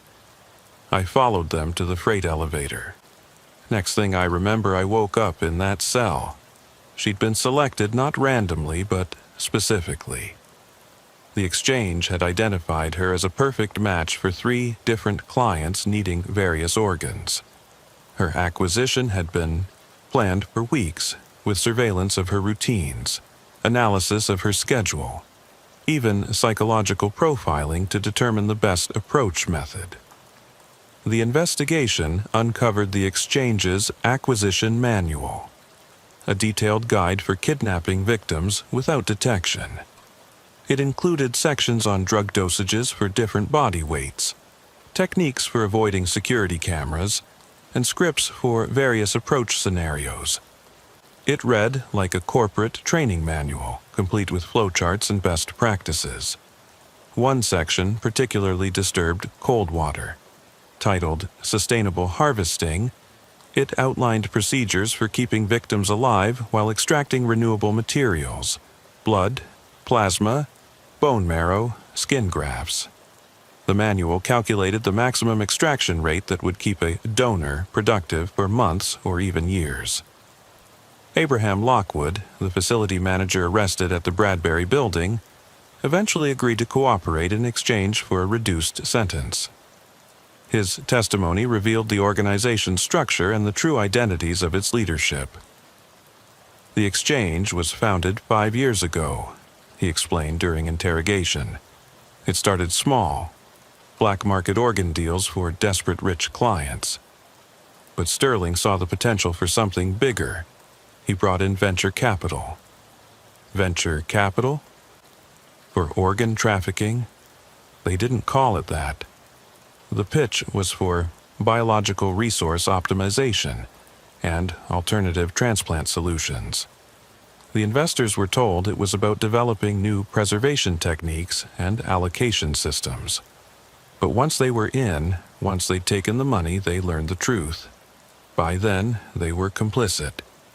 The venture capital firm, Apex Innovations, was a legitimate business that had unknowingly funded the early stages of the exchange. When the partners discovered what they'd actually invested in, some tried to pull out. One partner, Robert Fitzgerald, had threatened to go to the authorities. Robert Fitzgerald had died in a car accident 3 months later. The investigation revealed his brake lines had been cut. The Exchange had an enforcement division, run by a former military contractor named Marcus Stone. Stone's team handled risk mitigation, eliminating threats to the organization, whether they were witnesses, defectors, or investigators who got too close. Inspector Fairweather discovered they'd been under surveillance themselves. Her apartment had been bugged, Coldwater's car had a tracking device, and both their phones had been compromised. The Exchange had been watching the investigation from the beginning. "We need to move our families to safety," Fairweather told Coldwater after discovering the surveillance. "If they're willing to kill a venture capitalist, they won't hesitate with us." The FBI arranged protective custody for their families and switched to a secure command center at the federal building. But even there, they couldn't be sure of safety. The Exchange's client list included people in law enforcement, government, and the justice system. A breakthrough came from an unexpected source. Dr. Patricia Hoffman, who'd been treating the rescued children, noticed something odd in their blood work. "They all have the same unusual marker," she reported. "A synthetic compound that doesn't occur naturally. It's like they've been tagged." Analysis revealed the compound was a tracking agent, allowing the Exchange to monitor the location and health status of their assets even after release. But it also provided a way to identify other victims. A citywide health screening under the guise of a free clinic initiative identified 47 more people with the marker, all reported missing over the past 3 years, all officially presumed dead. 17 were found alive, living on the streets or in psychiatric facilities, with no memory of their time in the Exchange's facilities. They'd been used, discarded, and their memories chemically suppressed. But their bodies bore the evidence: surgical scars, missing organs, signs of repeated harvesting. One survivor, Thomas Bradley, had been a successful architect before his kidnapping. Now he lived under a bridge, his mind fractured by what had been done to him. "They took pieces," he muttered when interviewed. "Every week something else. Blood, marrow, skin. They said I was helping people, but I could feel myself disappearing, bit by bit. When they were done, when I had nothing left to give, they dumped me on Skid Row." The horror stories accumulated. Each survivor had endured months of systematic harvesting, treated as nothing more than biological resource to be extracted. The psychological torture was as severe as the physical. Being conscious during some procedures, being told their only value was in what could be taken from them. The Exchange's reach extended beyond Los Angeles. Communication records revealed connections to similar operations in New York, Chicago, Houston, and Miami. It was a national network, sharing resources, clients, and victims across state lines. The Miami operation had a particular specialty: harvesting from elderly residents of nursing homes. Families were told their loved ones had died naturally. Bodies were cremated before anyone could request an autopsy, and organs were harvested in between. Over 100 elderly victims were identified, their deaths now reclassified as homicides.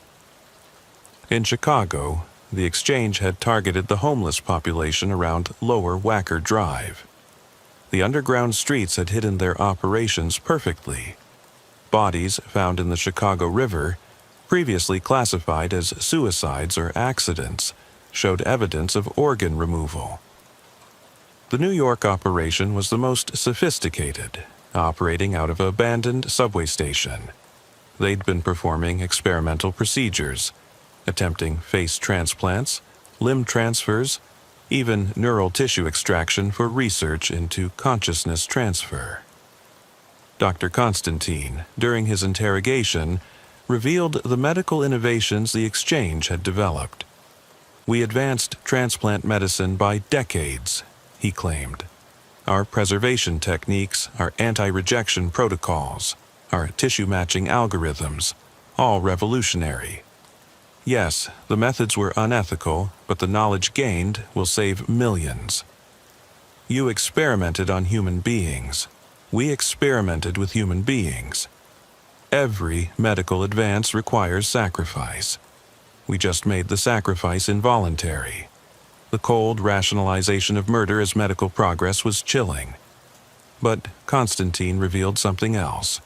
The exchange had been selling their techniques to legitimate medical institutions, laundering their blood money through patent applications and research papers.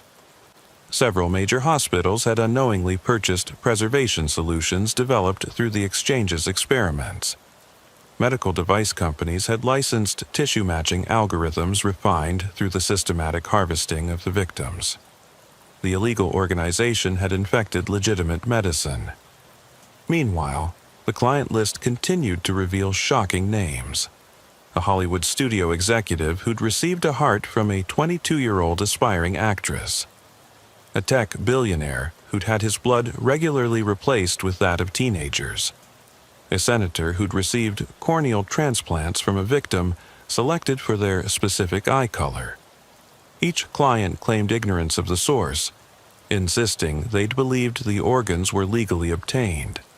But financial records showed payments far exceeding normal transplant costs, and several had specifically requested attributes that would be impossible to guarantee through normal donation. One client, Miranda Hutchinson, heir to a pharmaceutical fortune, had received what the exchange called a full renewal package. Multiple organs and tissues replaced over a 2-year period. She'd paid $12 million for procedures that had required 4 victims. When arrested at her Bel Air mansion, she showed no remorse. "I paid for a service," she said. "Supply and demand. If people are willing to sell their organs, who am I to refuse? And if they weren't willing, well, that's not my responsibility." The casual dismissal of murder for her personal benefit revealed the mindset of the exchange's clientele. They saw themselves as deserving life more than their victims, their wealth as justification for any crime. Coldwater received a call from a number he didn't recognize. The voice was electronically disguised. "Agent Coldwater, you're interfering with natural selection. The weak feed the strong. The poor sustain the rich. It's been this way throughout history. The exchange just made it more efficient." Who is this? Someone who understands that your investigation is futile. Shut down the exchange, and another will take its place. The demand doesn't disappear. The rich will always find ways to buy what the poor are forced to sell. The caller hung up before the trace could complete, but the threat was clear. The exchange had supporters, people who believed in their vision of commercialized human harvesting. The investigation team received death threats, attempts at bribery, and offers of disappearance if they continued. Fairweather's home was broken into, though nothing was taken. A message that they could get to her whenever they wanted. Coldwater found a package on his doorstep containing a preserved human heart with a note. Yours could be next.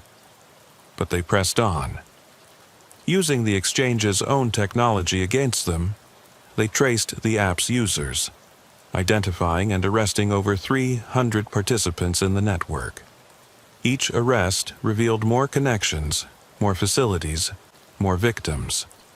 A warehouse in Vernon was discovered to be a processing center where bodies were disposed of after harvesting. Industrial-grade cremation equipment had reduced hundreds of victims to ash, their remains scattered in the Pacific.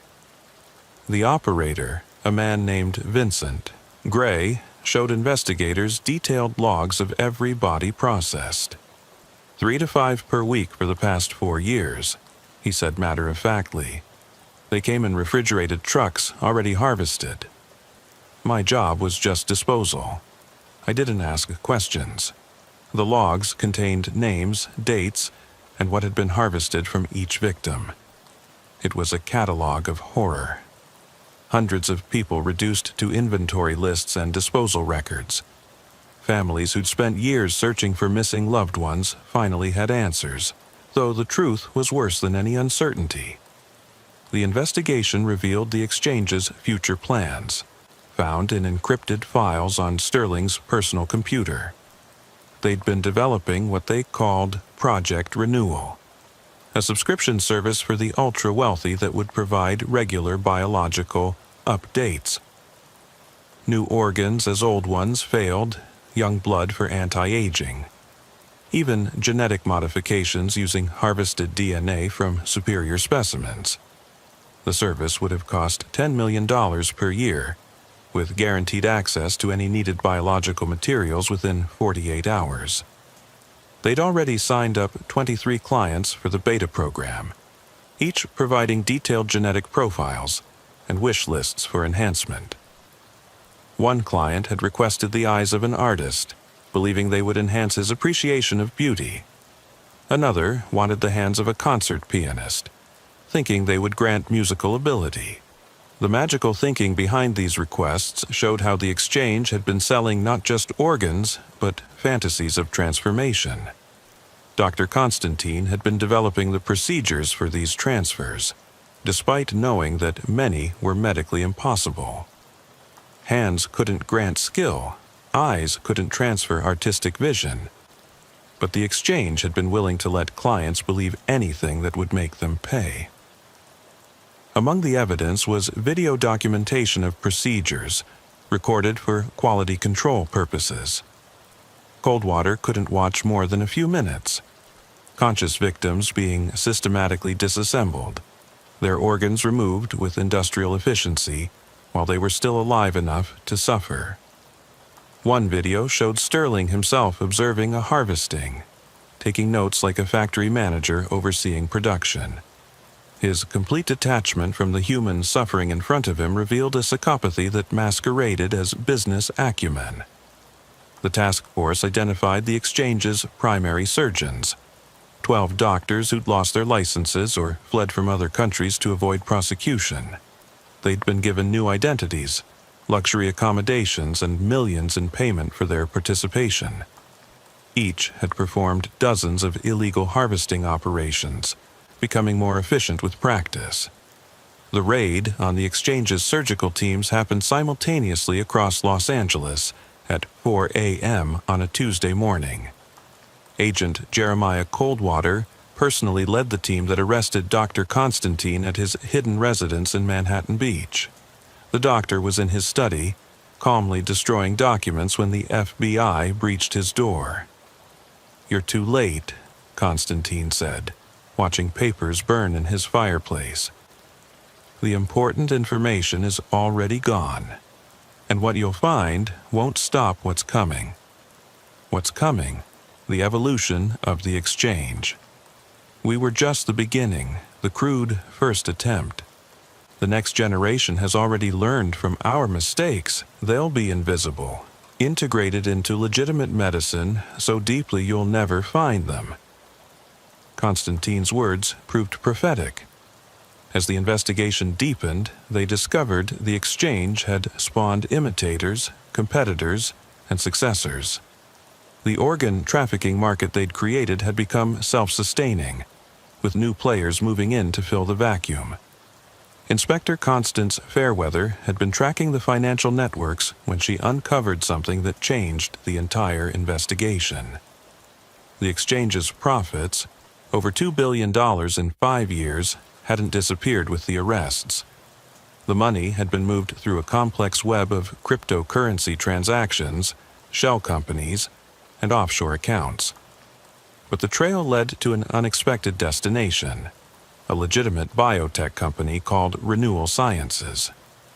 Renewal Sciences was publicly traded, with offices in downtown Los Angeles' newest skyscraper.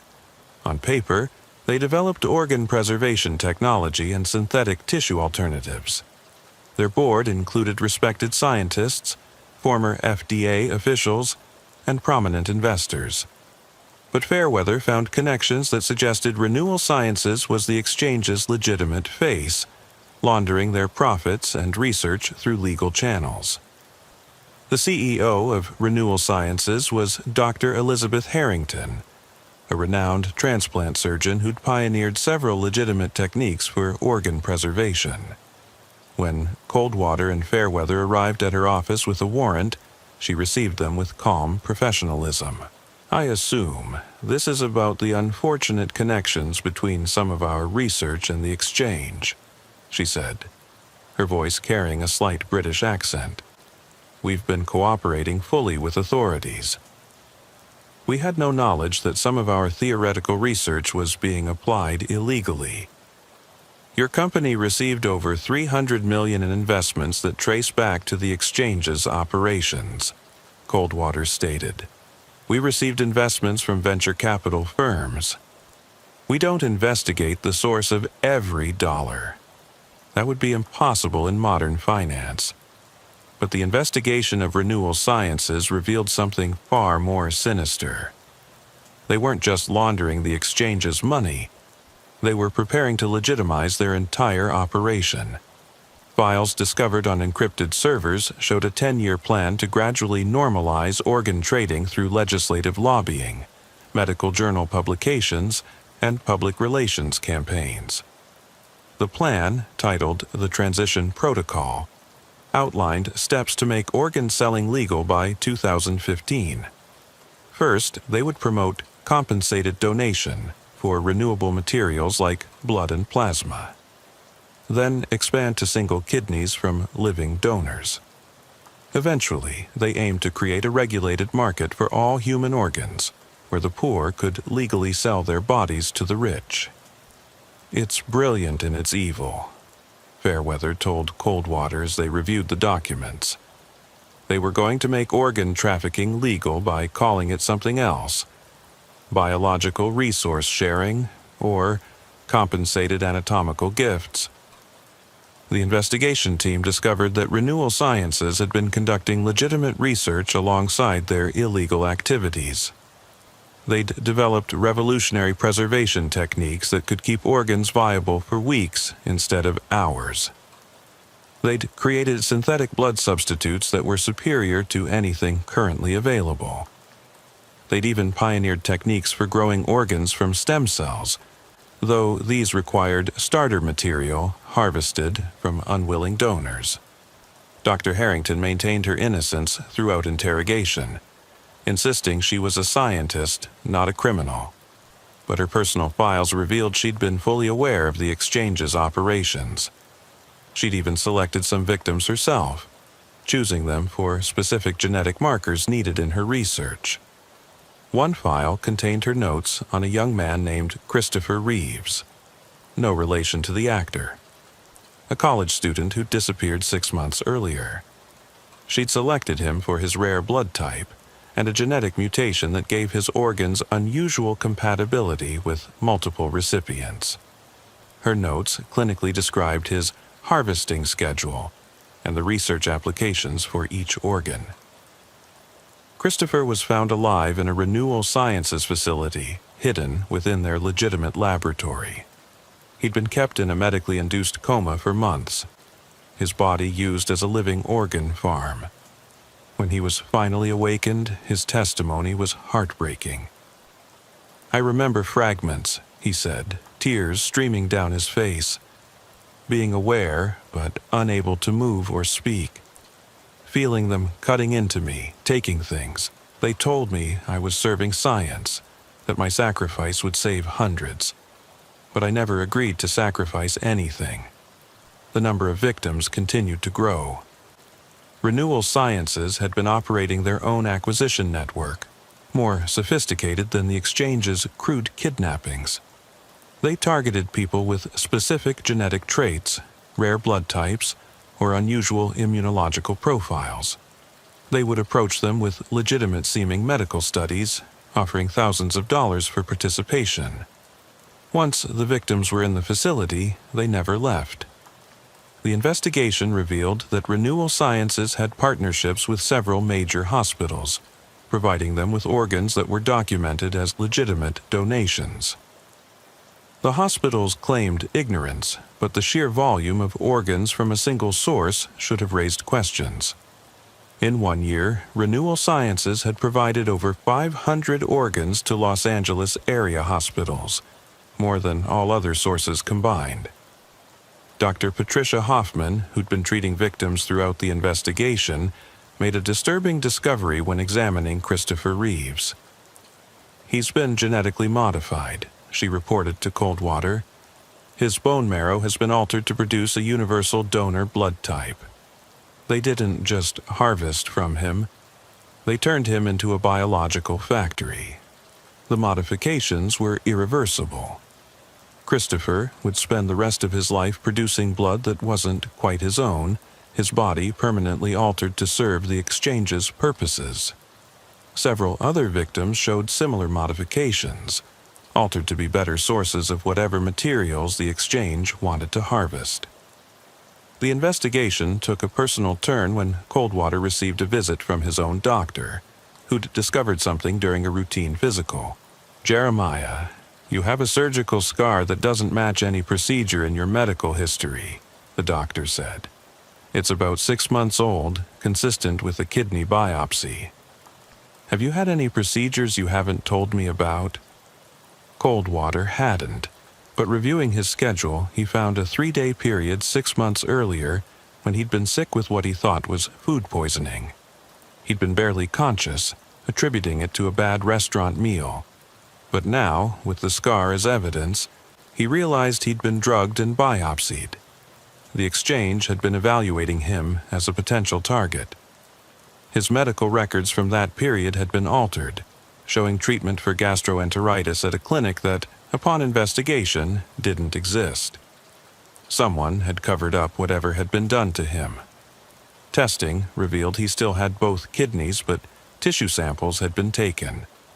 Apparently, he'd been evaluated and rejected as unsuitable for their purposes. "They were shopping," Fairweather said when she learned what had happened, "testing law enforcement to see if we were viable targets. You were lucky. Something in your tests made you not worth the risk." The revelation that the exchange had been evaluating members of law enforcement for harvesting sent shockwaves through the FBI and LAPD. Emergency medical screenings revealed 17 other officers and agents with unexplained scars or missing tissue samples. The exchange had been systematically evaluating their enemies for potential harvesting. Abraham Lockwood, the facility manager who'd been cooperating, revealed more about this program during a follow-up interrogation. "Sterling called it risk conversion," Lockwood explained. Anyone who posed a threat to the exchange was evaluated for harvesting potential. If they were suitable, they'd disappear. If not, they'd be monitored and potentially eliminated through other means. "How many law enforcement officers did you harvest?" "3 that I know of. 2 LAPD detectives who got too close to discovering our operations, and 1 FBI agent from the San Diego office who was investigating our financial networks." The names he provided matched 3 unsolved disappearances of law enforcement personnel over the past 3 years. Their bodies were never found, and now Coldwater knew why. They'd been harvested and disposed of, like all the exchange's other victims. The investigation expanded to include internal affairs, searching for inside sources who'd help the exchange identify and target law enforcement. They found 2 corrupted officers in the LAPD and 1 administrative assistant in the FBI's Los Angeles office who'd been selling information. The administrative assistant, Nancy Torres, broke down when confronted with evidence. "They had my daughter," she sobbed. "They said if I didn't help them, she'd become inventory. I gave them schedules, medical records, anything they wanted. I'm so sorry. Her daughter was found alive in the exchange safe house, being held as leverage over several other blackmailed informants. The exchange had been using kidnapped family members to control dozens of people in key positions throughout Los Angeles. As the full scope of the exchange's operations became clear, the death toll rose. Conservative estimates suggested they'd killed over 800 people in 5 years, with possibly hundreds more whose bodies were never found. They'd operated with impunity in one of America's largest cities, protected by corruption, wealth, and fear. The trials began 6 months after the initial raids. Harrison Sterling, facing multiple life sentences, attempted to present himself as a visionary businessman who'd simply applied market principles to an inefficient system. His defense argued that he'd never personally killed anyone, that he was just a facilitator for transactions between willing parties. The prosecution, led by District Attorney Michael Roth, systematically destroyed this defense. They presented victim after victim, showing the jury the human cost of Sterling's market efficiency. Parents who'd lost children, children who'd lost parents, survivors bearing scars both physical and mental. Jennifer Martinez, the paralegal who'd been rescued from the first raid, testified about her experience. "They talked about me like I was a car being stripped for parts," she said, her voice steady despite visible trembling. "They discussed my organ's market value while I was conscious, unable to move but able to hear everything. They weren't treating me as human. To them, I was just inventory with a pulse." Dr. Constantine's trial revealed the medical atrocities in detail. The prosecution presented his surgical logs, showing he'd performed over 300 illegal organ harvesting operations. His techniques were sophisticated, keeping victims alive as long as possible to maximize harvest potential. One log entry was particularly chilling. Subject 247 proved remarkably resilient, surviving extraction of kidney, partial liver, and bone marrow. Recommend similar genetic profile for future acquisitions. Note: sedation levels should be increased as subject showed signs of awareness during hepatic resection. The casual notation of a conscious victim experiencing their own organ removal caused several jury members to visibly recoil. Dr. Elizabeth Harrington's trial was more complex. Her lawyers argued she was a legitimate scientist whose research had been corrupted by criminals. They presented her genuine medical innovations, her published papers, her awards, and recognition from medical institutions.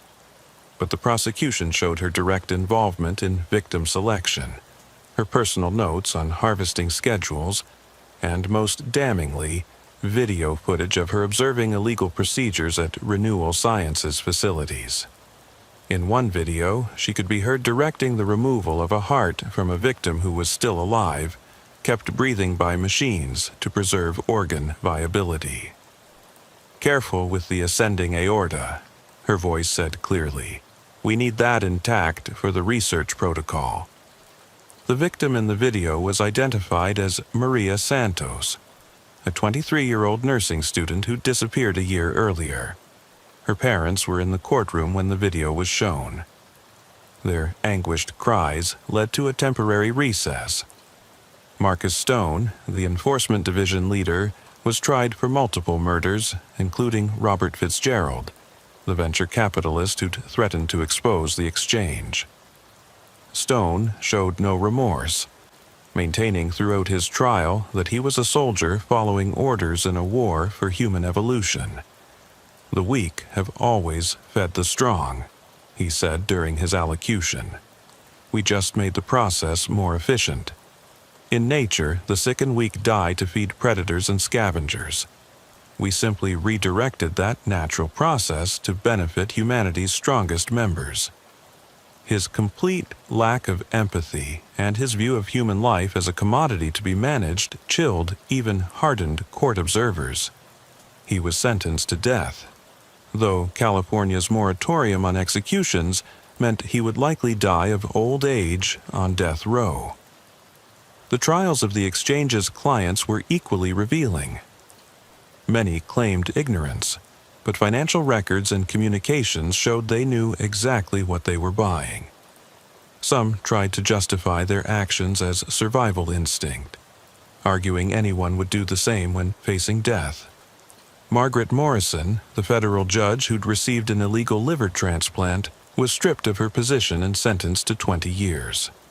Her testimony revealed the mindset of the exchange's wealthy clients. "When you're dying, moral clarity disappears, she said. All you see is survival. The exchange offered life, and I took it. I told myself the donor was already dead, that refusing wouldn't bring them back. But I knew. Deep down, I knew someone had died for me to live. The investigation's final phase involved dismantling the exchange's international connections. Working with Interpol, the FBI identified similar operations in 7 countries, all sharing techniques, clients, and sometimes victims with the Los Angeles network. In Mexico City, authorities raided a facility that had been receiving victims from Los Angeles, harvesting them for wealthy Mexican and Central American clients. The facility was run by Dr. Constantine's former partner, who'd fled the U.S. years earlier. In Vancouver, Canadian authorities discovered the exchange had been trafficking organs across the border, using diplomatic pouches and medical courier services to avoid detection. Several Canadian politicians and business leaders were implicated as clients. The most disturbing discovery came from investigating the exchange's research division.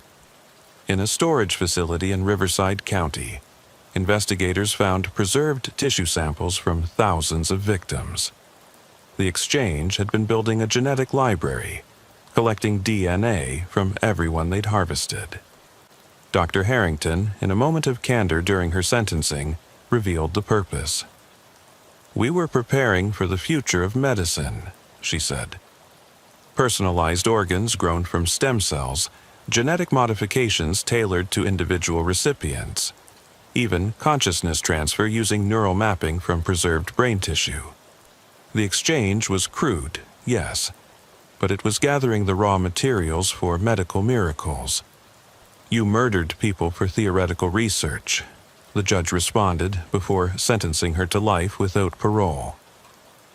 The investigation's impact rippled through Los Angeles for years. The medical establishment implemented new oversight procedures for organ donation and transplantation. Background checks became mandatory for all transplant surgeons. A new federal task force was created specifically to monitor organ trafficking. But the demand that had created the exchange remained. Within a year of the trial's ending, investigators detected new networks forming, more careful and sophisticated than the exchange had been. The technology and knowledge couldn't be uninvented, and desperate people with money would always seek what others had naturally. Coldwater, promoted after the successful investigation, found himself heading the new Biological Trafficking Task Force. His mission was to prevent another exchange from forming, but he knew it was like trying to hold back the tide. "We stopped the exchange," he said in a speech to new agents. "But we didn't stop the hunger that created it. The wealthy still fear death. The poor still have organs to sell, and someone will always be willing to broker that transaction. Our job is eternal vigilance, to make the cost of organ trafficking so high that even the desperate won't attempt it." Inspector Fairweather, also promoted, focused on the financial side, tracking cryptocurrency transactions and unusual medical equipment purchases that might indicate new trafficking networks forming. She'd developed algorithms that could detect the financial signatures of organ trafficking, though traffickers constantly evolved their methods to avoid detection. The aftermath of the exchange trials should have been a victory for justice, but Agent Jeremiah Coldwater knew better. 6 months after the last verdict, sitting in his new office as head of the Biological Trafficking Task Force, he was reviewing intelligence that suggested the exchange had been just one tentacle of something much larger and more ancient than anyone had imagined. The breakthrough came from an unlikely source. Dr. Patricia Hoffman, who'd been treating victims throughout the investigation, had noticed something in the historical medical records she'd been reviewing for context. Similar patterns of disappearances and unexplained surgical knowledge had appeared throughout Los Angeles history, going back to the city's founding. "Look at this," she told Coldwater, spreading old newspaper clippings and medical journals across his desk. 1923. Mysterious disappearances in downtown LA. Bodies found with surgical precision organ removal. 1947.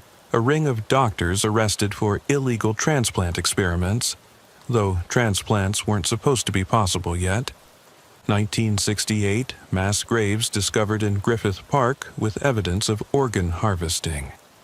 Every 20 to 30 years, the same pattern. The implication was staggering. The exchange hadn't been an innovation, but the latest iteration of something that had existed in Los Angeles for over a century. Each generation had refined the techniques, expanded the network, and passed the knowledge to the next. Inspector Constance Fairweather had been investigating Renewal Science's historical connections when she discovered something that confirmed Dr. Hoffman's theory. In the basement of the old Los Angeles County Medical Examiner's building, scheduled for demolition, she found records that had been deliberately hidden. The records dated back to 1891 and documented what they called the Anatomical Society, a group of doctors who'd been performing illegal organ experiments on Chinese immigrants in what was then LA's Chinatown. The techniques described were primitive, but showed understanding of organ transplantation that wouldn't be discovered officially for another 60 years. One name appeared repeatedly in these records: Dr. Josiah Sterling, Harrison Sterling's great-great-grandfather. It's a family business, Fairweather told Coldwater, passed down through generations, evolving with technology, but maintaining the same core principle: the wealthy deserve to live at the expense of the poor. This discovery led to a complete re-examination of the exchange investigation. They weren't dealing with a criminal organization, but a hereditary conspiracy that had shaped Los Angeles development for over a century. The city's major hospitals, medical schools, and research institutions had all been infiltrated or influenced by this shadow network. Harrison Sterling, from his federal prison cell, finally agreed to a full interview when confronted with this evidence. His demeanor had changed. No longer the defiant businessman, but someone who seemed relieved to finally tell the truth. "You have to understand," Sterling began, "I was raised for this. From childhood, I was taught that we were shepherds of human evolution, that the masses existed to serve the advancement of the exceptional few. My father showed me my first harvesting when I was 12. He said it was our family's sacred duty." Sacred duty? The Anatomical Society, the collectors, the exchange? Different names for the same mission: to ensure that death doesn't claim the valuable, that brilliant minds and capable bodies aren't lost to random disease or accident.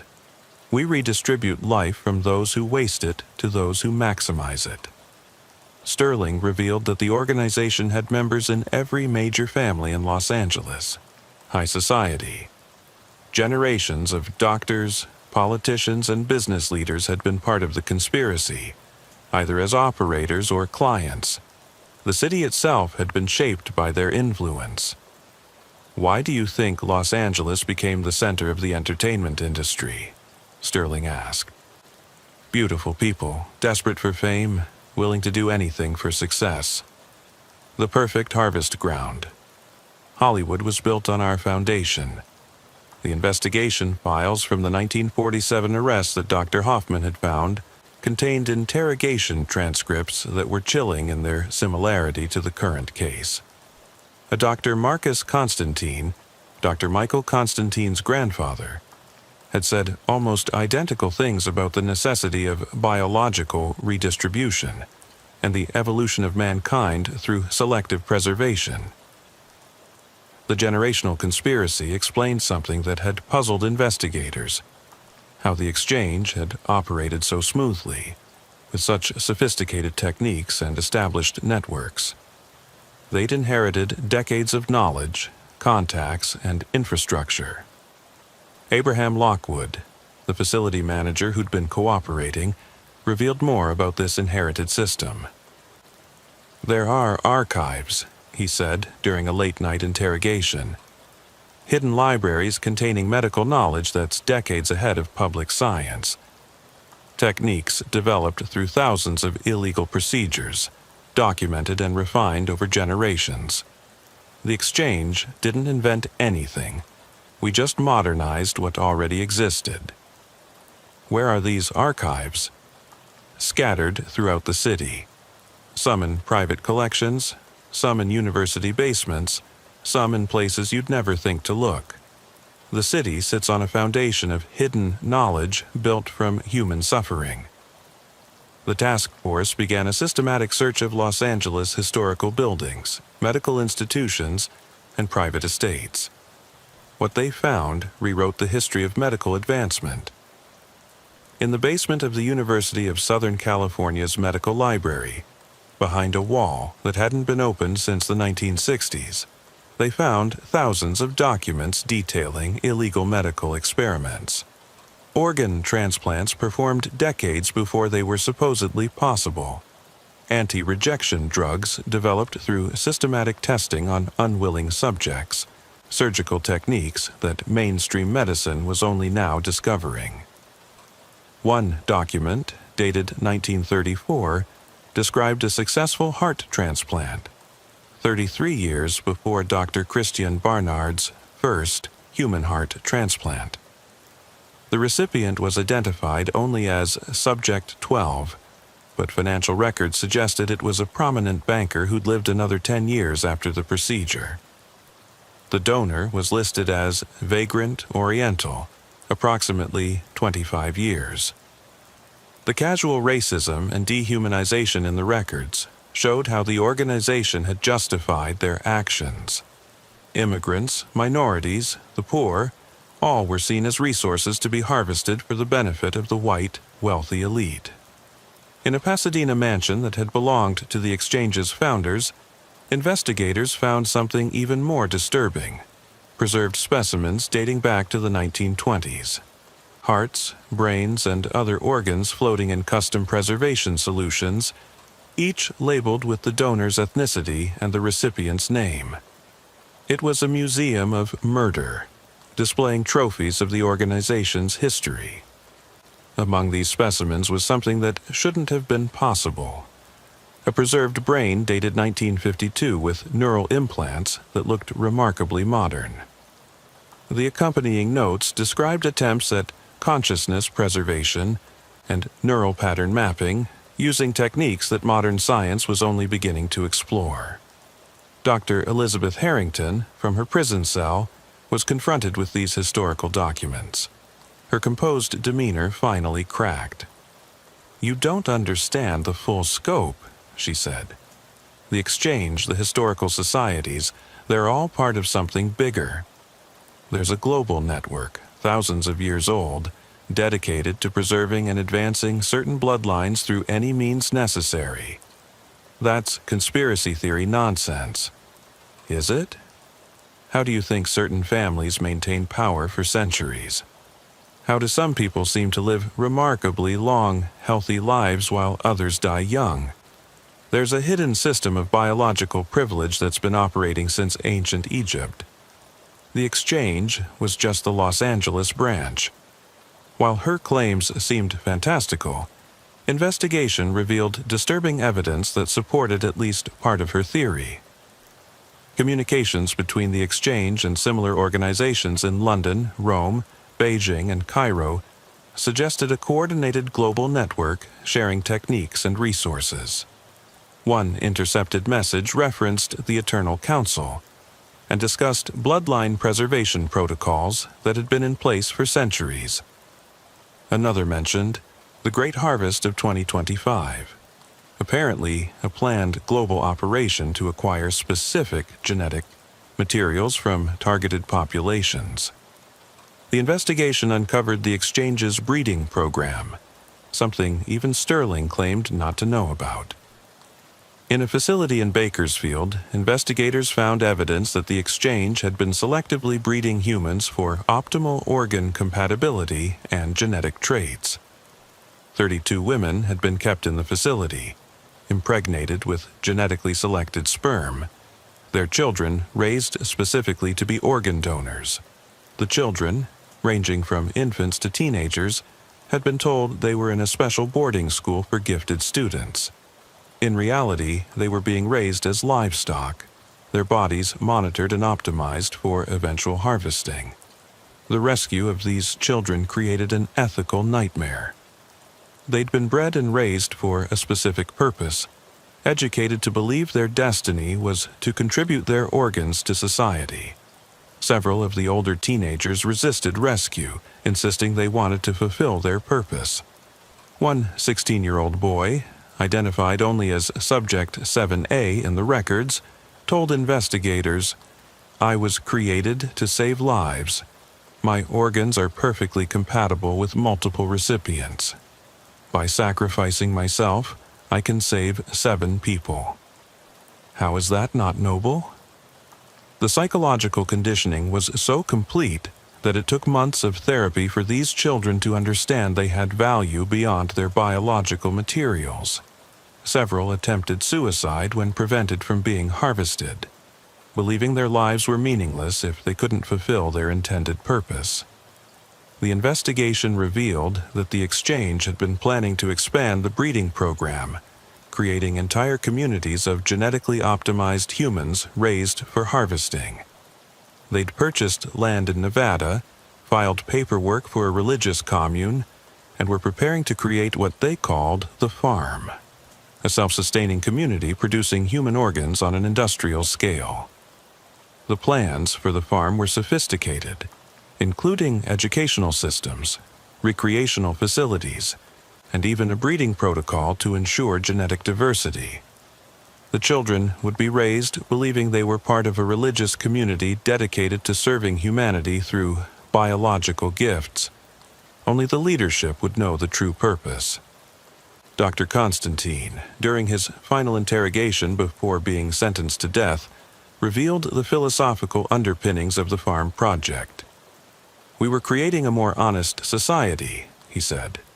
"Currently, the poor sell their health, their time, their bodies in indirect ways, through dangerous labor, military service, medical testing. We were simply making the transaction direct and efficient. The farm's residents would live good lives, better than they would have in poverty, and their eventual contribution would be voluntary, even celebrated. You were planning to raise human beings as cattle. We were planning to give purpose to lives that would otherwise be wasted in poverty and suffering. Every major civilization has had a servant class. We were simply optimizing the relationship between servants and masters." The complete lack of recognition that he was discussing human beings, not resources, showed the depth of the organization's moral corruption. Generations of indoctrination had created people who genuinely couldn't see the poor as fully human. Meanwhile, new victims of the exchange continued to surface. The organization had been larger than anyone imagined, with tentacles reaching into every aspect of Los Angeles society. Hospitals reported patients who'd received organs they couldn't account for. Funeral homes discovered bodies that had been secretly harvested before burial, and missing persons cases going back decades were suddenly solved. One victim's story stood out. Maria Rodriguez, a 60-year-old woman, came forward with a story that spanned 3 generations. Her grandmother had disappeared in 1934, her mother in 1967, and her daughter in 2001. All had been taken by different iterations of the same organization. "They've been hunting my family for 90 years, she said through tears. "We have a rare genetic marker that makes us universal donors for certain procedures. They've been harvesting us like we're a renewable resource." Investigation confirmed her story. The organization had maintained genetic records on certain families for generations, tracking them, evaluating them, and harvesting them when needed. It was selective breeding through murder, creating and maintaining genetic lines specifically for their organs. The international investigation expanded, with Interpol coordinating raids in 17 countries. Each raid revealed more of the global network, more evidence of centuries-old conspiracies, more of victims whose suffering had been hidden by wealth and power. In London, authorities discovered that the organization had infiltrated the Royal Medical Society, using their resources to perform illegal transplants for European nobility. In Beijing, investigators found evidence of industrial-scale harvesting from political prisoners, their organs sold through the exchange's network. In Cairo, ancient documents suggested the practice dated back to the pharaohs, with mummification techniques designed to preserve organs for future use. The full scope was beyond comprehension. Tens of thousands of victims over centuries, millions of dollars in profits, and a hidden medical history built on murder and exploitation. The exchange hadn't been a criminal organization. It had been a parallel medical system operating in shadow beside legitimate medicine. As the trials concluded and sentences were handed down, Coldwater knew the victory was incomplete. The exchange was finished, but the knowledge they'd developed, the techniques they'd perfected, and the demand they'd served all remained. Somewhere, in hidden facilities around the world, the work continued. New organizations were already forming, more careful and sophisticated than the exchange. They used artificial intelligence to identify victims, cryptocurrency to hide transactions, and 3D printed organs to supplement their harvesting. The technology was advancing faster than law enforcement could adapt. Dr. Patricia Hoffman, who'd become the leading expert on treating victims of organ trafficking, established the Renewal Foundation, a legitimate organization dedicated to developing ethical alternatives to organ transplantation. Using knowledge gained from the exchange's research, but applied ethically, they were making genuine breakthroughs in organ cultivation and synthetic replacements. "We can't uninvent the knowledge," she told Coldwater during the foundation's opening, "but we can make it obsolete. If we can grow organs ethically, if we can create synthetic alternatives, we remove the market for harvested organs." Inspector Fairweather, now Deputy Chief of the LAPD's Biological Crimes Division, had developed predictive algorithms that could identify potential organ trafficking operations before they fully formed. Her team monitored medical equipment purchases, tracked unusual financial patterns, and investigated any clusters of disappearances that matched the exchange's victim profiles. "We're in an arms race," she explained to her team. "They evolve, we adapt. They hide, we seek. It's a war that will never end, but every victim we save, every operation we stop, is a victory." The children rescued from the breeding facility were placed in a special rehabilitation program. Some adapted to normal life, but others struggled with the existential crisis of living without their predetermined purpose. 2 committed suicide, leaving notes saying they felt worthless without the ability to save lives through their organs. The survivors of the exchange's harvesting operations formed a support group, meeting monthly in a community center in downtown LA.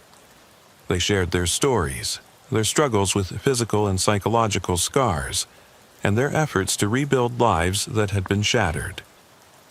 Jennifer Martinez, the paralegal whose rescue had started the entire investigation, became an advocate for organ trafficking victims.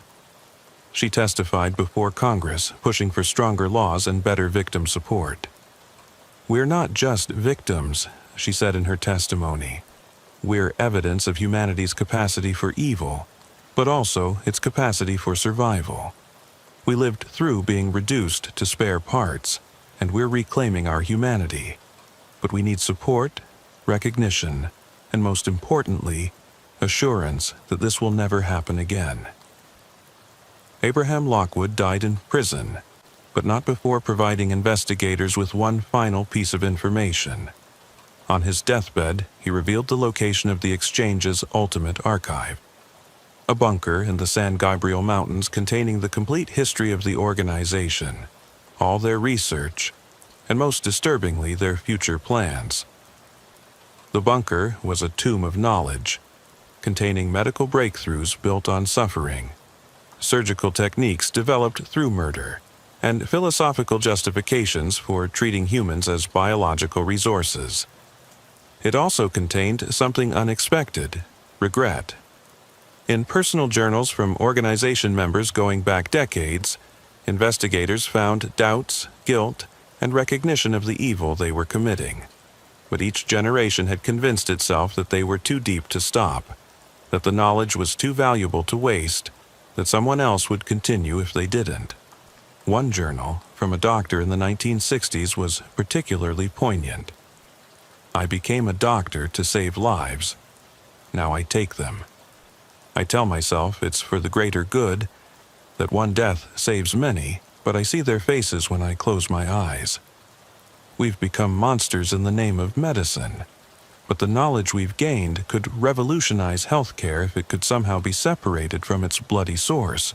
Dr. Harrington died in prison of natural causes, though some suspected she'd been poisoned by former associates ensuring her silence. But the true perpetrators, the centuries-old network that had created and sustained these operations, remained largely untouched. They retreated into shadow, waiting for public attention to fade, for new technologies to provide new opportunities, for the next iteration of their ancient trade. 5 years after the exchange's dismantling, Coldwater retired, exhausted by the weight of what he'd seen. In his final report, he wrote, "We stopped the exchange, but we didn't stop the idea that animated it, that some lives are worth more than others, that the poor exist to serve the rich, that survival of the privileged justifies any atrocity. Until we address these fundamental inequalities, until we create a society where every life has equal value, organizations like the exchange will continue to emerge. The trafficking of human organs is not just a crime. It's a symptom of a diseased society that values wealth over humanity. We've treated the symptom, but the disease remains. Future generations will face new versions of the exchange, more sophisticated and hidden, unless we fundamentally change how we value human life. The victims of the exchange deserved better than to be reduced to their biological components. They deserved to live full lives, to make their own choices, to be valued for who they were, not what could be taken from them. We failed them as a society long before the exchange took them. This investigation revealed not just a criminal conspiracy, but a hidden history of medical advancement built on murder. Every organ transplant, every medical breakthrough, carries the shadow of those who died unwillingly for that knowledge. We cannot undo the past, but we must ensure it doesn't repeat. The exchange is finished, but somewhere, in some city, another organization is forming. Another group of people who see humans as resources to be harvested. Another iteration of humanity's oldest crime, the powerful consuming the powerless. Our work is not done. It will never be done. As long as inequality exists, as long as desperation drives some and greed drives others, as long as human bodies have value beyond the lives they contain, the exchange will exist in one form or another. We can only remain vigilant, save who we can, and hope that someday humanity will evolve beyond seeing each other as spare parts. The downtown Los Angeles financial district returned to normal, its glass towers reflecting the California sun, hiding no more secret harvesting facilities. But those who knew the truth could never look at those buildings the same way. They knew that beneath the veneer of civilization, in hidden rooms and forgotten basements, humanity's darkest impulses had been given form. The Bradbury Building was renovated, its basement sealed, its hidden levels filled with concrete. But employees reported strange sounds at night, whispers in the walls, and some swore they could still smell disinfectant and blood. The building's management denied these reports, but security guards quit regularly, unwilling to patrol the lower levels alone. The victims' memorial was built in Grand Park, a simple stone monument listing the confirmed dead. But the list grew longer each year as more victims were identified, more connections made to the exchange's century-long operation.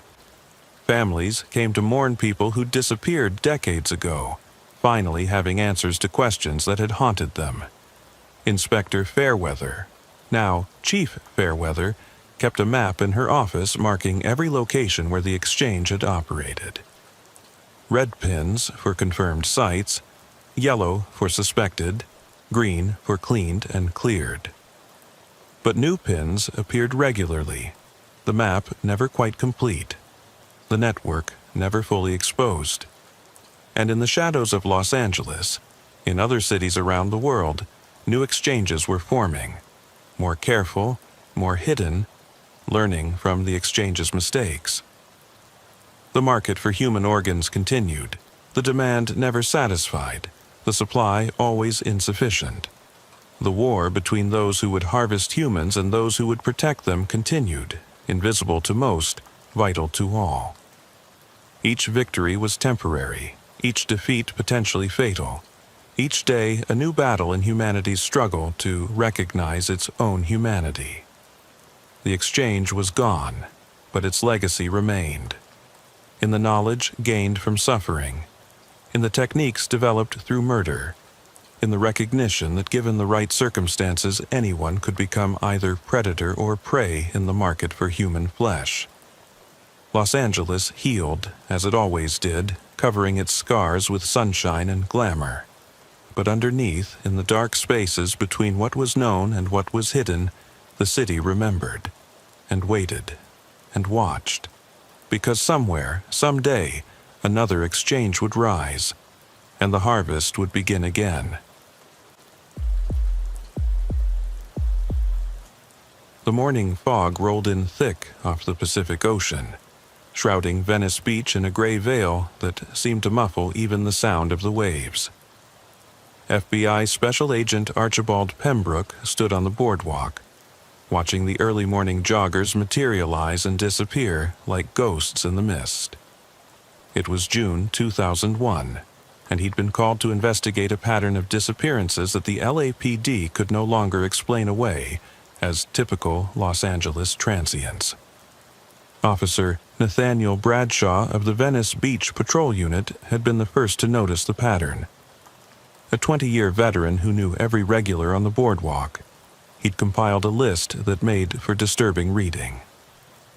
32 people in the last 18 months, Bradshaw explained, spreading files across a picnic table near the skate park.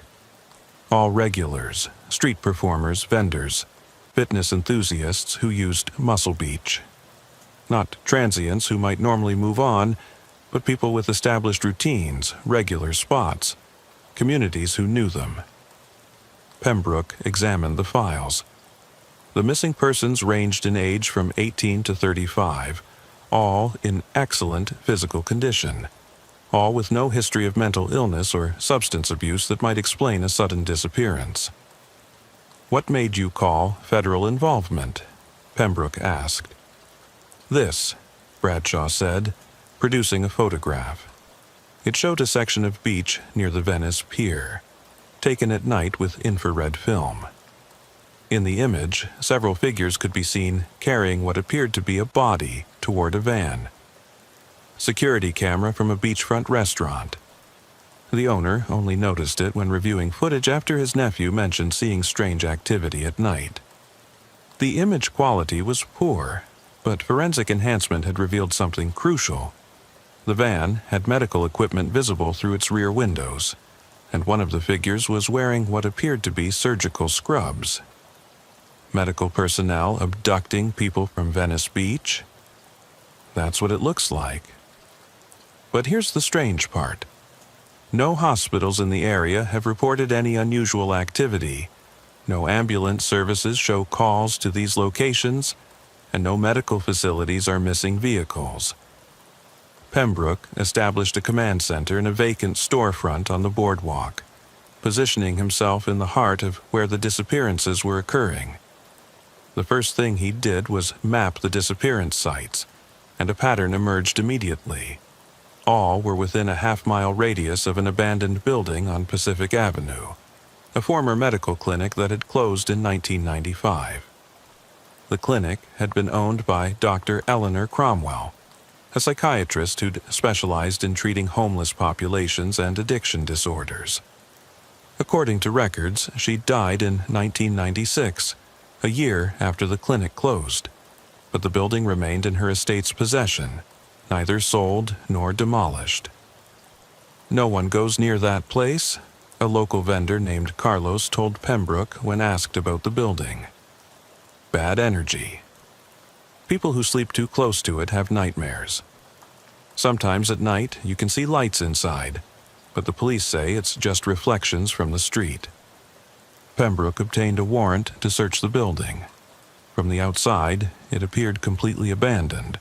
Boarded windows, graffiti-covered walls, a condemned notice from 1997. But the lock on the back door was new, high security, recently installed. Inside, the clinic's waiting room was as expected.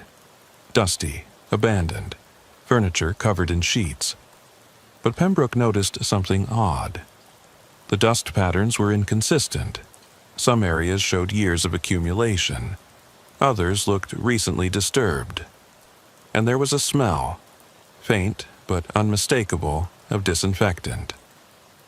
Following the scent led them to what had been the clinic's basement, accessed through a hidden door behind a filing cabinet. The stairs down were clean, well-maintained, with fresh paint on the walls. At the bottom, they found themselves in a fully operational medical facility. The basement had been expanded far beyond the building's original footprint, extending under neighboring structures. Operating rooms, recovery areas, examination rooms, all equipped with modern medical equipment. But it was the purpose of this equipment that made Pembroke's blood run cold.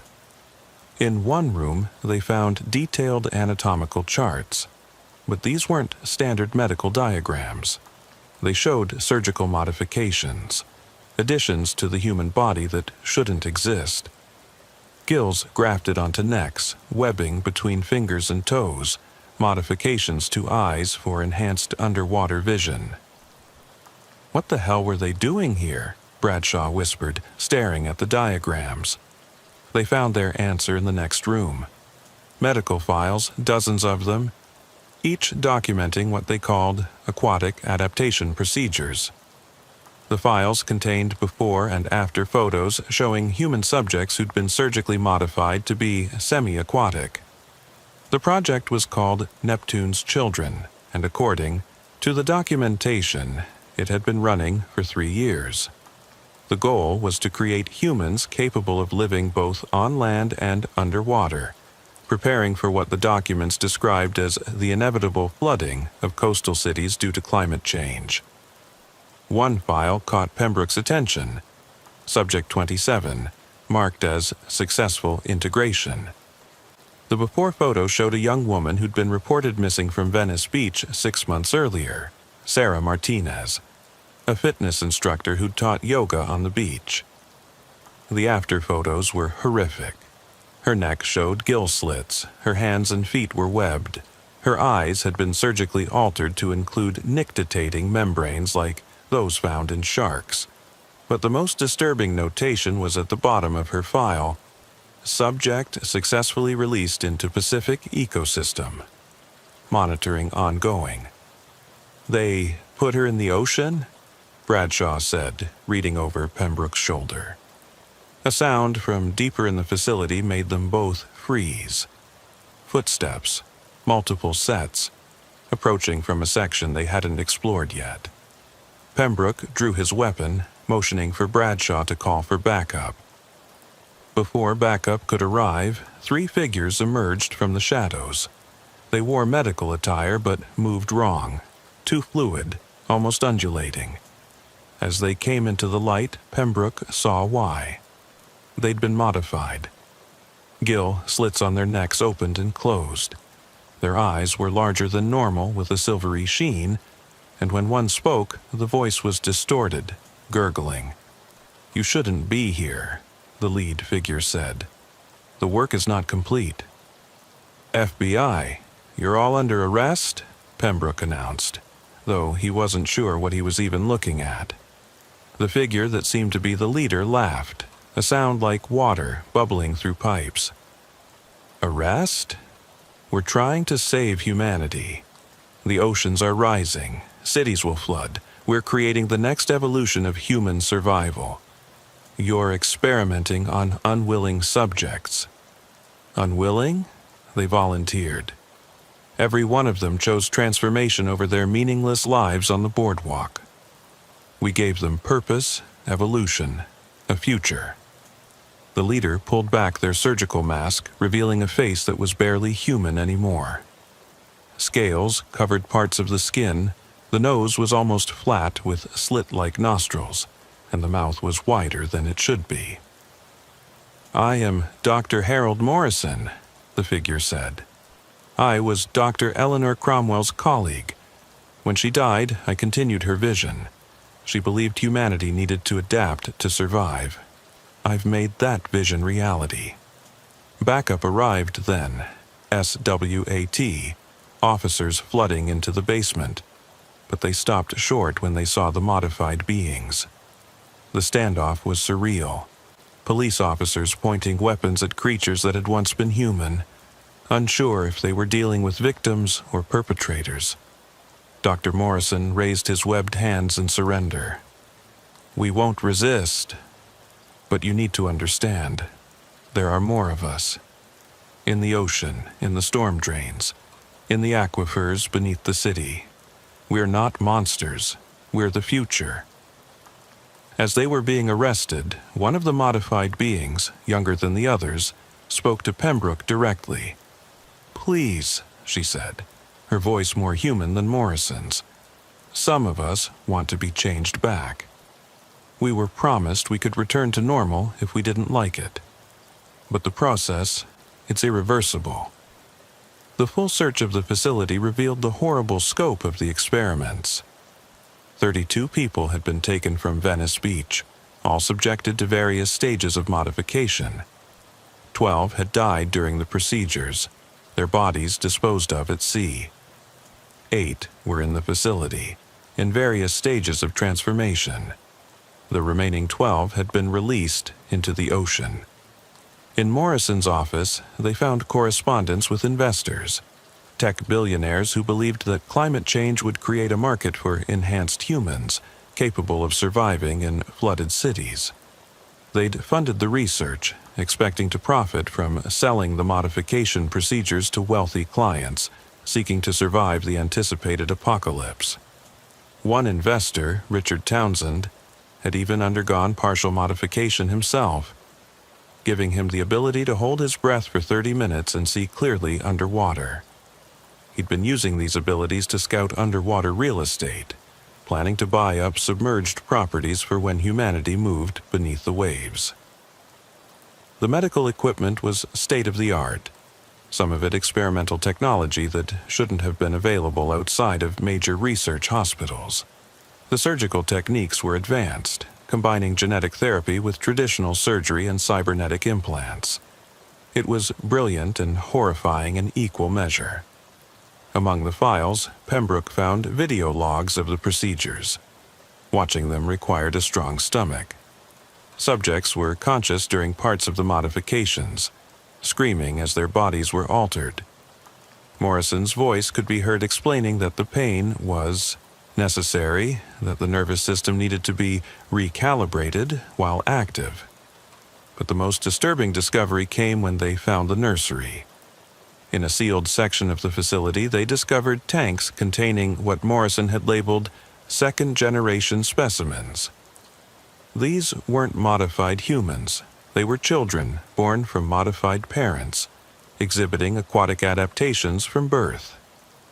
3 infants, all under a year old, floating in specially designed aquatic chambers that allowed them to breathe both air and water. They're beautiful, Morrison had said when asked about them. Pure expressions of human evolution. No surgical trauma, no rejection of implants. they're naturally what we've been trying to create artificially. The 3 infants in the aquatic chambers presented an immediate ethical and medical crisis. They couldn't simply be removed. Their physiology had developed to require partial submersion.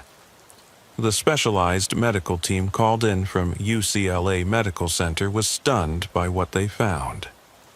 These children have functioning gills, Dr. Patricia Hoffman, a pediatric specialist, told Pembroke. Their lungs are adapted for both air and water breathing. We removed them from these chambers, and they could die, but we can't leave them here. The decision was made to transport the entire chamber system to a specialized facility at UCLA, where the children could be studied and hopefully helped. But during the transfer, something unexpected happened. One of the modified subjects who'd been arrested began convulsing, their gill slits opening and closing frantically. "Water," they gasped. "Need water." Dr. Morrison, watching from his restraint, spoke calmly. "They need to be submerged every 4 hours. Their modified physiology requires it. Deny them water, and they'll die within 12 hours. This revelation complicated everything. The 8 modified individuals couldn't be held in normal custody. They were transferred to a marine research facility in Long Beach that was hastily converted into a secure medical ward, with tanks and pools that allowed them to submerge as needed. During his interrogation, Morrison revealed more about the project's origins. Dr. Eleanor Cromwell hadn't died in 1996. She'd been the first successful test subject. "She's out there in the Pacific," Morrison said. "She pioneered the procedure on herself when she was diagnosed with terminal lung cancer. The modifications not only saved her life, but gave her a new one. She's been living in the ocean for 5 years, studying marine ecosystems from within." "You're saying Dr. Cromwell is alive, living as some kind of mermaid?" Morrison laughed at the term. "Nothing so fantastical. She's a human adapted for aquatic life. She surfaces occasionally, communicates with us, provides guidance on the procedures. She's the proof that this works." Officer Nathaniel Bradshaw had been investigating the financial side of the operation and discovered something alarming. The investors weren't just tech billionaires. They included members of California's water management boards, environmental protection agencies, and coastal development committees. "They're all people in positions to know about sea level rise projections," Bradshaw explained to Pembroke. "Classified reports that haven't been made public. They know something we don't about how bad it's going to get." One investor, Catherine Holloway, was the head of California's Coastal Commission. When brought in for questioning, she was surprisingly forthright. "The real projections are far worse than what's been released publicly," she said. "By 2050, most of Los Angeles' coastal areas will be underwater. Venice, Santa Monica, Marina del Rey, all gone. We've been suppressing the data to prevent panic and property value collapse." "So, you funded human experimentation." "I funded adaptation research. Would you rather we let millions drown?" Dr. Morrison's work, while ethically questionable in its methods, offered a solution. Humans who could survive the flooding, who could rebuild civilization from beneath the waves. The revelation that government officials had known about and funded the experiment sent shockwaves through the investigation. The Attorney General appointed a special prosecutor, and what started as a missing persons case became a conspiracy involving some of California's most powerful people. Meanwhile, the search for the 12 subjects who'd been released into the ocean began. The Coast Guard deployed vessels with sonar and underwater cameras, but finding human-sized targets in the vast Pacific was nearly impossible. Then, 3 days into the search, they got unexpected help. A fishing vessel reported strange contact on their sonar, moving in patterns too organized to be marine life. When Pembroke and a dive team investigated, they found something unprecedented, an underwater settlement. Built into a kelp forest about a mile offshore, the modified humans had created a community. Using salvaged materials and natural formations, they'd constructed shelters, laid out rudimentary streets, even established what appeared to be gathering areas. It was primitive but organized, a village beneath the waves. The dive team, equipped with underwater communication devices, attempted contact. At first, the modified humans fled, moving through the water with impossible grace and speed. But then one approached, a woman whose file identified her as Sarah Martinez, the missing yoga instructor. Through a combination of sign language and written messages on waterproof boards, she communicated with the team. She didn't want to return to the surface. None of them did. They'd found peace in their new existence, free from the struggles of land-based life. "We're not prisoners," she wrote. "We're pioneers." But not all the ocean dwellers felt the same. 3 wanted to return, despite knowing the modifications were irreversible. They were brought to the surface and taken to the Long Beach facility, where they joined the others in trying to adapt to a life between two worlds. The investigation uncovered Morrison's laboratory notes, which detailed the full horror of the experimentation process. The 32 victims hadn't all volunteered as Morrison claimed. Many had been drugged, taken from the beach at night, and woken up already partially modified. The psychological trauma was as severe as the physical. One survivor, James Patterson, a former street artist, described his experience. "I was painting a mural near the pier. Someone offered me a drink of water. It was hot. I was dehydrated. Next thing I knew, I woke up in that basement, and they were putting something in my neck.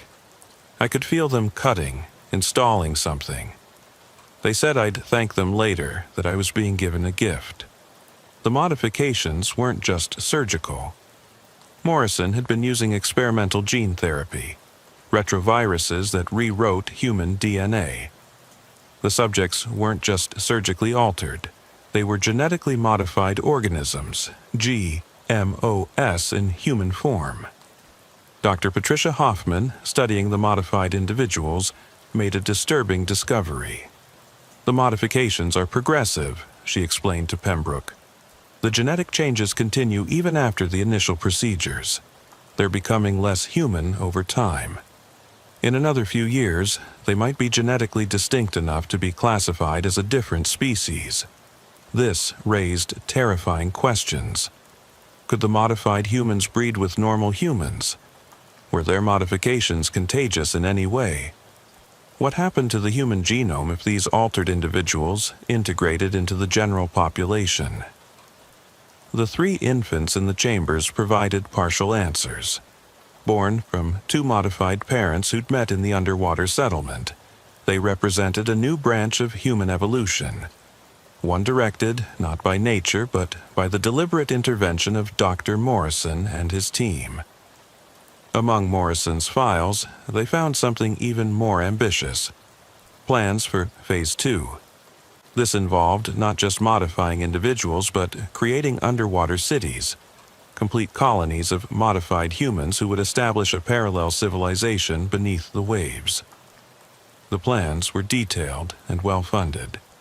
Underwater structures were already being built off Catalina Island, powered by thermal vents and designed to house thousands.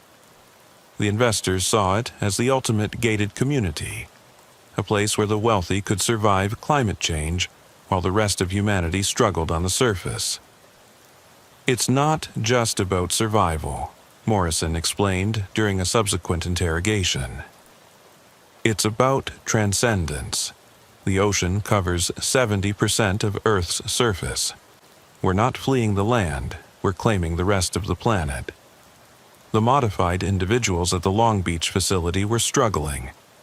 Despite pools and tanks, they couldn't fully satisfy their need for ocean water.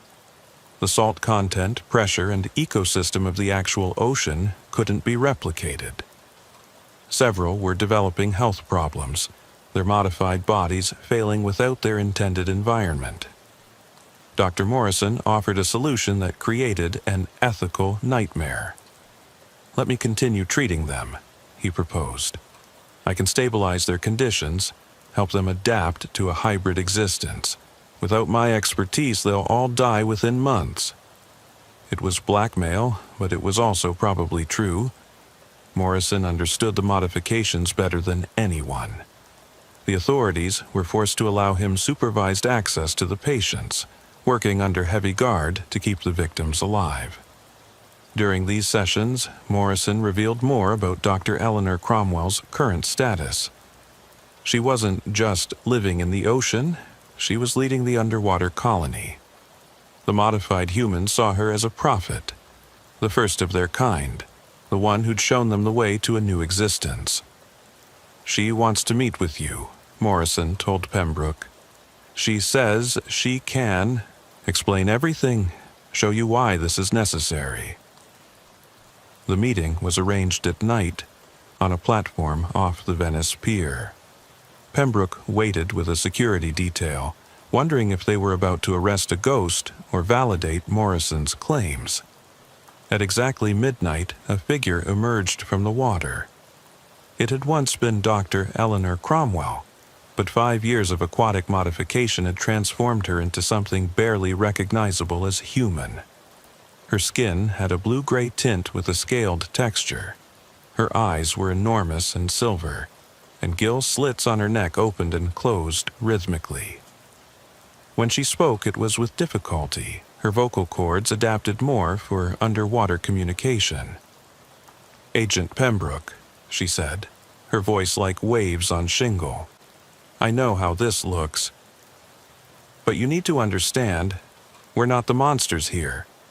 We're the solution to humanity's greatest crisis." She produced waterproof documents, climate data, ocean temperature readings, projections that showed catastrophic sea level rise within decades, not centuries. "The governments know," she continued. "They're building seawalls, planning evacuations, preparing for wars over remaining land. We're offering another option, evolution instead of extinction. You're forcing evolution on unwilling subjects. Every evolution is forced by circumstances. The asteroid forced mammals to evolve. The Ice Age forced humans to adapt. The rising seas will force the next change. We're just getting ahead of it." She revealed that there were other facilities, other groups conducting similar experiments around the world. Japan, Norway, Australia, coastal nations were all secretly exploring aquatic human modification. "This isn't a crime, Agent Pembroke. It's a race. The first nation to successfully create aquatic humans will dominate the future. America is already behind." Pembroke tried to arrest her, but she simply smiled, dove backward off the platform, and disappeared into the black water. The security detail's attempts to pursue were futile. She moved through the ocean like she was born to it, which in a way, she now was. The investigation expanded internationally. Interpol confirmed similar disappearances and modifications in other coastal cities. The Venice Beach facility wasn't unique.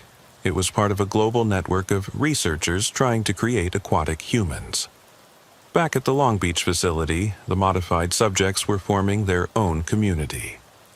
They'd begun to see themselves not as victims, but as a new minority group, demanding rights and recognition. Some wanted to return to the ocean, to join the underwater colony. Others wanted to find a way to live on land while maintaining their modifications.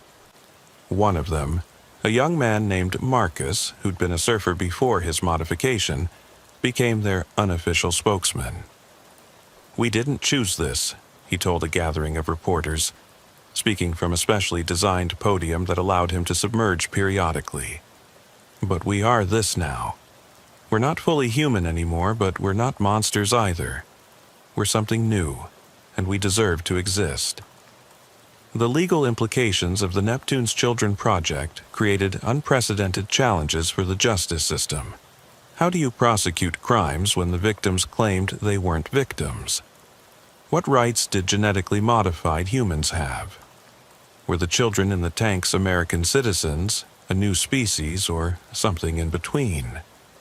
Agent Archibald Pembroke found himself at the center of these debates, testifying before Congress about what they'd discovered in Venice Beach.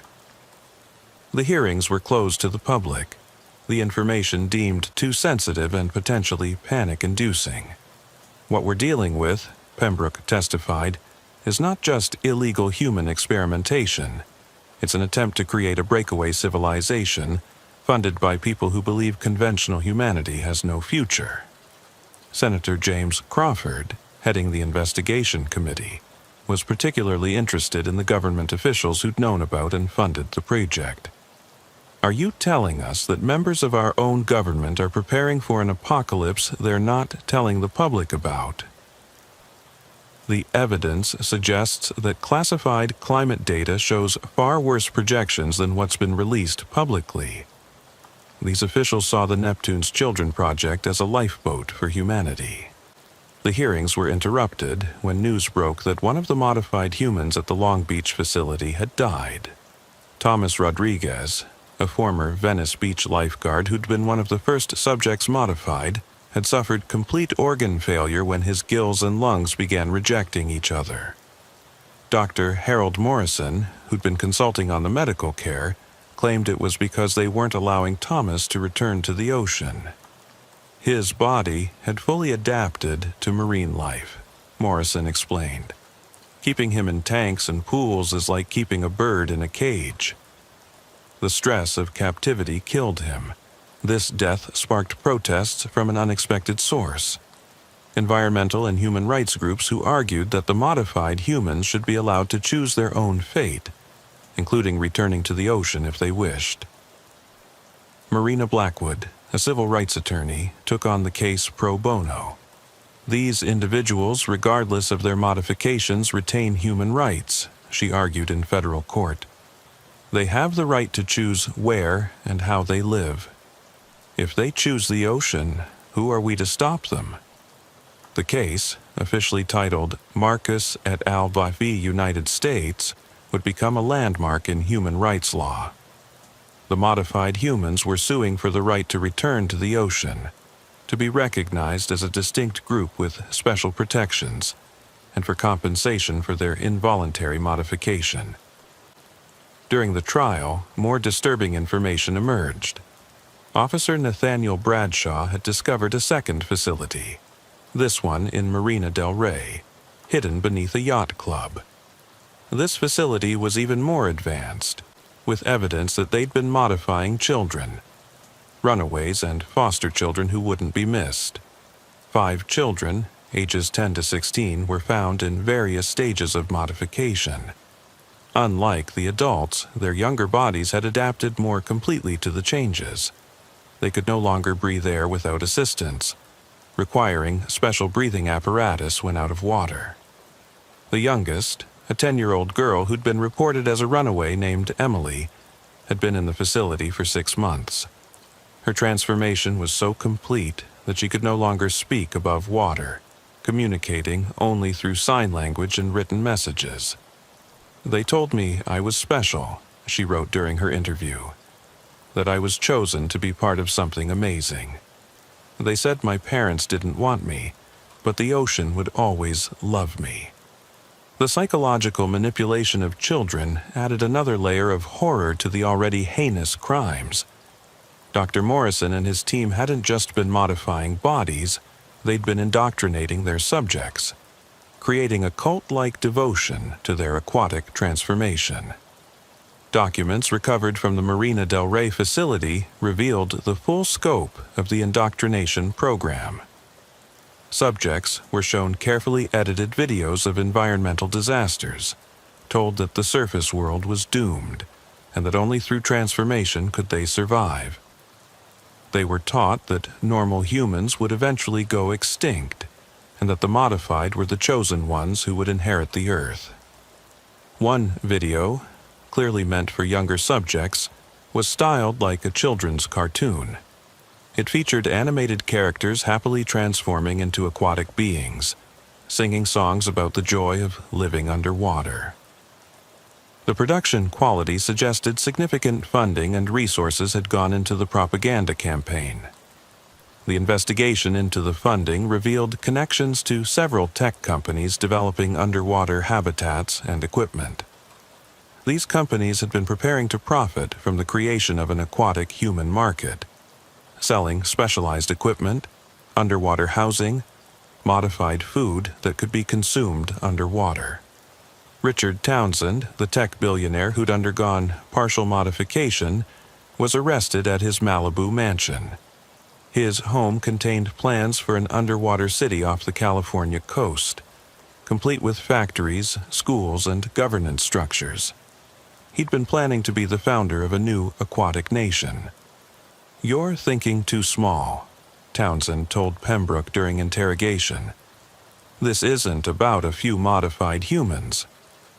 This is about the next stage of human civilization. The oceans are empty real estate, unclaimed territory. First one to colonize them wins the future." His computers contained correspondence with similar groups worldwide. The Chinese had a program called Dragon's Depth. The Russians had Poseidon's Children. The Japanese were developing Umi no Kodomo, Children of the Sea. It was a secret arms race, but instead of weapons, they were racing to create the first successful aquatic human colony. Meanwhile, Dr. Eleanor Cromwell had become more bold.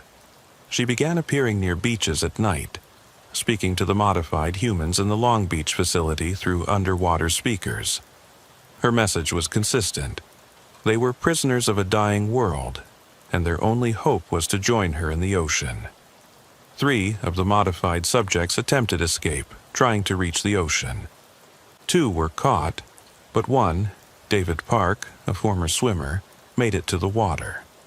The Coast Guard tracked him for several hours before losing him in a kelp forest. He was never seen again, presumably joining Cromwell's underwater colony. The colony, as it came to be known, was growing. Aerial surveillance showed structures being built on the ocean floor, networks of caves being connected, even what appeared to be underwater agriculture. Kelp farms and fish pens. The modified humans weren't just surviving in the ocean, they were thriving. Pembroke received permission to attempt a diplomatic contact with the colony. Using a deep-sea submersible with a marine biologist and a negotiator, they descended to the settlement off Venice Beach. What they found exceeded all expectations. The colony had grown to nearly 50 individuals, including the 12 originally released and others who'd escaped or been secretly modified at other facilities. They'd created a functioning society with leadership structures, division of labor, even art, sculptures made from coral and salvaged materials. Dr. Cromwell met them at what served as the colony's border, accompanied by 4 other modified humans who seemed to serve as guards or escorts. Through the submersible's communication system, she spoke with Pembroke. "You come to our territory as guests," she said. "We mean no harm to the surface world. We simply want to be left alone to build our new civilization. You're harboring fugitives. Several of your colonists are wanted for crimes. Crimes according to whose laws? We don't recognize surface authority here. We have our own laws, our own justice." She showed them around the colony, pointing out the nursery where 3 more children had been born, naturally aquatic from birth, never needing modification. These children, she claimed, were proof that they were a viable new branch of humanity. "In 50 years, Cromwell said, there will be thousands of us. In 100 millions, we'll inhabit every ocean, explore depths humans have never seen, discover resources that could benefit all of humanity." The negotiator, Dr. Patricia Santos, tried to find middle ground. What if we could establish formal relations? Recognize the colony as a reservation of sorts? You could live freely, but within legal frameworks. Cromwell laughed, a sound distorted by water. A reservation? Like you did with the Native Americans? No, we claim the oceans as sovereign territory. Any surface dweller who enters without permission is trespassing. The situation was becoming a diplomatic crisis. The modified humans were essentially declaring independence, claiming international waters as their nation. The UN was brought in, maritime law experts consulted, but no one had precedent for dealing with aquatic human separatists. Back at the Long Beach facility, the remaining modified subjects were following the colony situation closely. They were divided. Some wanted to join the colony, others wanted to find a way to integrate into surface society, and a few still hoped for some kind of reversal of their modifications. Dr. Patricia Hoffman had been working on potential treatments, but her findings were not encouraging. The modifications are integrated at a genetic level, she explained to Pembroke. We could possibly reverse some of the surgical alterations, but the genetic changes are permanent. Even if we could remove the gills and webbing, their DNA has been fundamentally altered. Their children would still carry these modifications. This raised another terrifying possibility. The modifications could spread through the general population through reproduction. If modified humans had children with unmodified partners, the offspring might carry aquatic traits. The human genome itself could be permanently altered. Dr. Morrison, from his cell, seemed pleased by this prospect. Evolution doesn't ask permission, he said during a psychological evaluation. Once the genes are in the population, natural selection takes over. The aquatic traits will spread because they offer survival advantages in a flooding world. The government was faced with an impossible choice.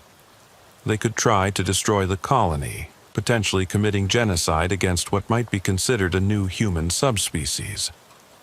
They could recognize it, essentially admitting that unauthorized human experimentation had created a valid breakaway civilization. Or they could ignore it, allowing the colony to grow unchecked. While officials debated, more modified humans were appearing. Some were products of other facilities not yet discovered. Others were volunteers who'd sought out modification after learning about the colony. The technology, despite efforts to suppress it, was spreading. A black market emerged for modification procedures. Desperate people facing coastal flooding, extreme swimmers wanting to break records, even thrill seekers looking for the ultimate body modification. All sought out doctors willing to perform the procedures. One underground clinic in Tijuana was raided, finding 3 people mid-modification. The doctor performing the procedures was a former associate of Morrison's who'd fled before the Venice Beach raid. He'd been charging $500,000 per transformation, promising to make people evolution's chosen. The modified humans at Long Beach made a collective decision. 5 chose to return to the ocean, accepting that they would be fugitives from surface law but free in their new element. 3 chose to remain in custody, hoping for eventual treatment or acceptance. The rest, led by Marcus, decided to fight for legal recognition and rights. The Marcus case reached the Supreme Court, raising questions that the founders could never have imagined. Were genetically modified humans still covered by the Constitution? Did the government have the right to prevent people from modifying themselves? Could a group of modified humans declare sovereignty over parts of the ocean? During the hearings, Marcus himself testified, speaking from a specially installed tank that allowed him to remain partially submerged. "We didn't choose this transformation," he said, his voice carrying both sadness and determination. "But we are transformed. We're not asking for special treatment, just recognition that we exist, that we have rights, that we're still persons under the law despite our modifications." The court was divided. Some justices argued that the modified humans were victims of crimes and should be protected and aided. Others worried that recognizing them as a distinct group would encourage more illegal modifications. Still, others questioned whether beings who could no longer fully function on land could be considered citizens of a land-based nation. The Supreme Court's decision in Marcus et al. Versus United States would define the legal status of modified humans for generations. But before the verdict could be delivered, a crisis emerged that changed everything. Agent Archibald Pembroke received an urgent call at 3 a.m. from the Coast Guard. Multiple vessels had reported strange activities in the waters off Los Angeles. Modified humans were emerging from the ocean in unprecedented numbers, not to attack, but to deliver a warning. At Venice Beach, where it had all started, Pembroke found dozens of modified humans standing in the shallows, their gill slits flaring in the night air. Dr. Eleanor Cromwell stood at their center, and for the first time, she looked afraid. "Agent Pembroke," she called out, her voice carrying over the sound of waves, "we need your help. Something's gone wrong with the modifications. The second generation, the children born modified, they're dying." The crisis she described was horrific. The naturally born aquatic children were suffering from rapid cellular degradation. Their modified genes were unstable, breaking down, causing organ failure and neurological damage. 3 had already died in the colony, and 5 more were critical. "We need Morrison," Cromwell admitted, the words clearly painful for her. "He understands the genetic sequences better than anyone. Without him, all the children will die within weeks." It was an impossible situation. Morrison was awaiting trial for multiple counts of kidnapping, human experimentation, and murder, but he might be the only person who could save the dying children. Pembroke made the call to his superiors, and within hours a deal was being negotiated. Morrison would be temporarily released under heavy guard to help treat the children, but only if the colony agreed to certain conditions: UN oversight, regular health inspections, and cessation of any new modifications. Morrison was brought to the Long Beach facility, where the sickest children had been transferred. Seeing them, his clinical demeanor cracked for the first time. "I didn't account for generational degradation," he said, examining a 3-year-old whose scales were literally flaking off, revealing raw tissue beneath. "The modified genes are unstable when inherited rather than inserted. They're breaking down like copies of copies, each generation more degraded." He worked for 72 straight hours, developing a gene therapy that might stabilize the children's conditions. It wasn't a cure, nothing could undo their modifications, but it might stop the degradation. During this crisis, something unexpected happened. The modified humans in custody, the colony dwellers, and even the surface medical team began working together. The shared goal of saving the children transcended the divisions between them. Marcus, the unofficial spokesman for the modified humans, helped translate between the colony dwellers and the surface team, as many had developed their own language for underwater communication. Officer Nathaniel Bradshaw coordinated logistics, ensuring supplies and equipment reached both the facility and the colony. Even some of the investors who'd funded the original project came forward, offering resources and expertise. The treatment Morrison developed required a substance found only in certain deep-sea fish, a protein that could stabilize the modified genes. The colony dwellers dove to depths no human could reach, harvesting the needed specimens. It was dangerous work. 2 modified humans died in the deep trenches, pressure finally overwhelming even their enhanced bodies. As the children slowly stabilized, the larger implications became clear. The modifications, while allowing for aquatic survival, were not evolutionarily viable. The modified humans could live in the ocean, but their children and grandchildren would suffer increasing genetic degradation. They were not the future of humanity, but a biological dead end. Dr. Cromwell, faced with this reality, made a public statement that shocked everyone. "We were wrong," she said, speaking from the Long Beach facility to assembled media. "Not about the need to prepare for rising seas, but about the solution. Modifying humans to live underwater isn't evolution. It's extinction by another path. We've created beings who can survive, but not thrive, exist, but not perpetuate." The colony faced an existential crisis. Many members chose to remain in the ocean, accepting their fate as the last of their kind. Others requested to return to surface society, seeking whatever treatment might help them readjust to land life. The Supreme Court, influenced by these events, delivered a complex verdict. The modified humans were recognized as persons with full rights under the Constitution. However, the modifications themselves were banned, with performing such procedures classified as crimes against humanity. The colony was granted a special status, not sovereignty, but a protected area where modified humans could live without interference, similar to Native American reservations, but in the ocean.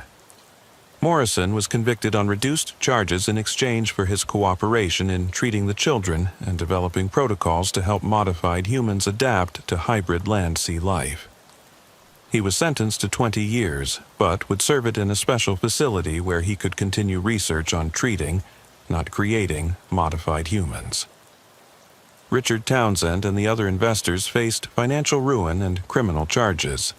Their assets were seized and used to create a fund for the modified humans' ongoing care and for research into treating their conditions.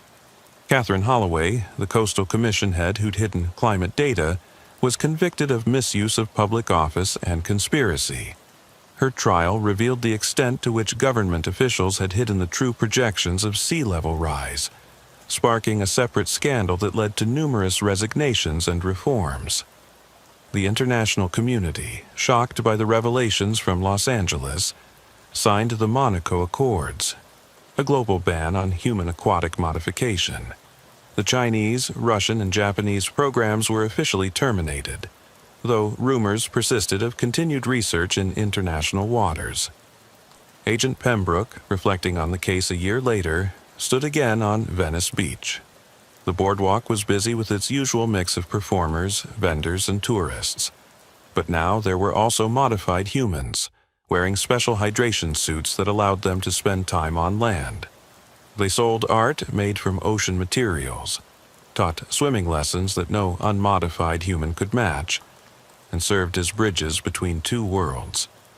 The Venice Beach Aquatic Center had been established where the old clinic once stood. It served as a medical facility for modified humans, a research center for treating their conditions, and a memorial to those who died in the experiments. Marcus had become an advocate for modified human rights, working with the UN on protocols for their protection. He spent half his time in water, half on land, living between worlds but finding purpose in helping others navigate the same divide. "We're not the future," he told Pembroke during an interview, "but we're part of the present now. We exist, we have rights, and we have something to contribute. Maybe that's enough." The colony still existed, though smaller than before.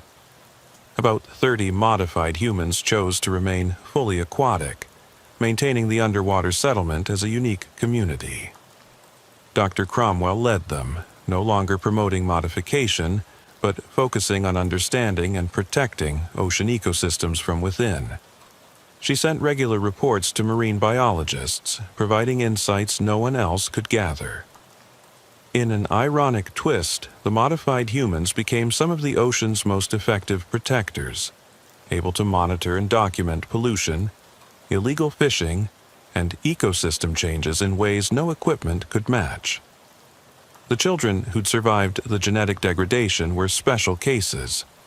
7 in total, they required constant medical supervision and regular gene therapy to maintain stability.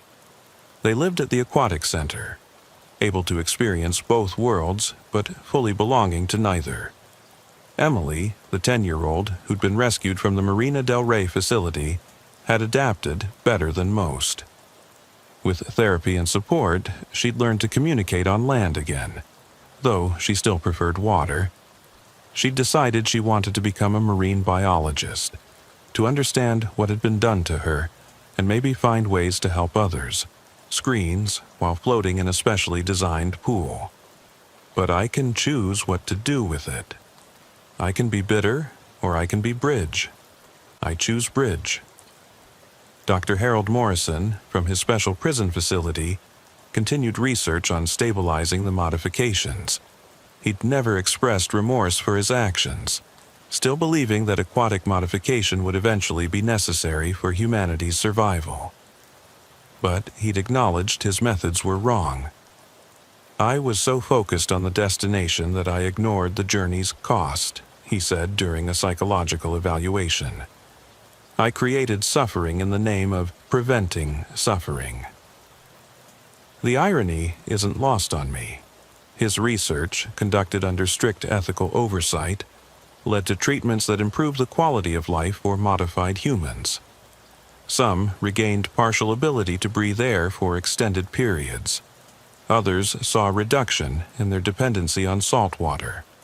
None could be fully reversed, but small improvements made huge differences in their daily lives.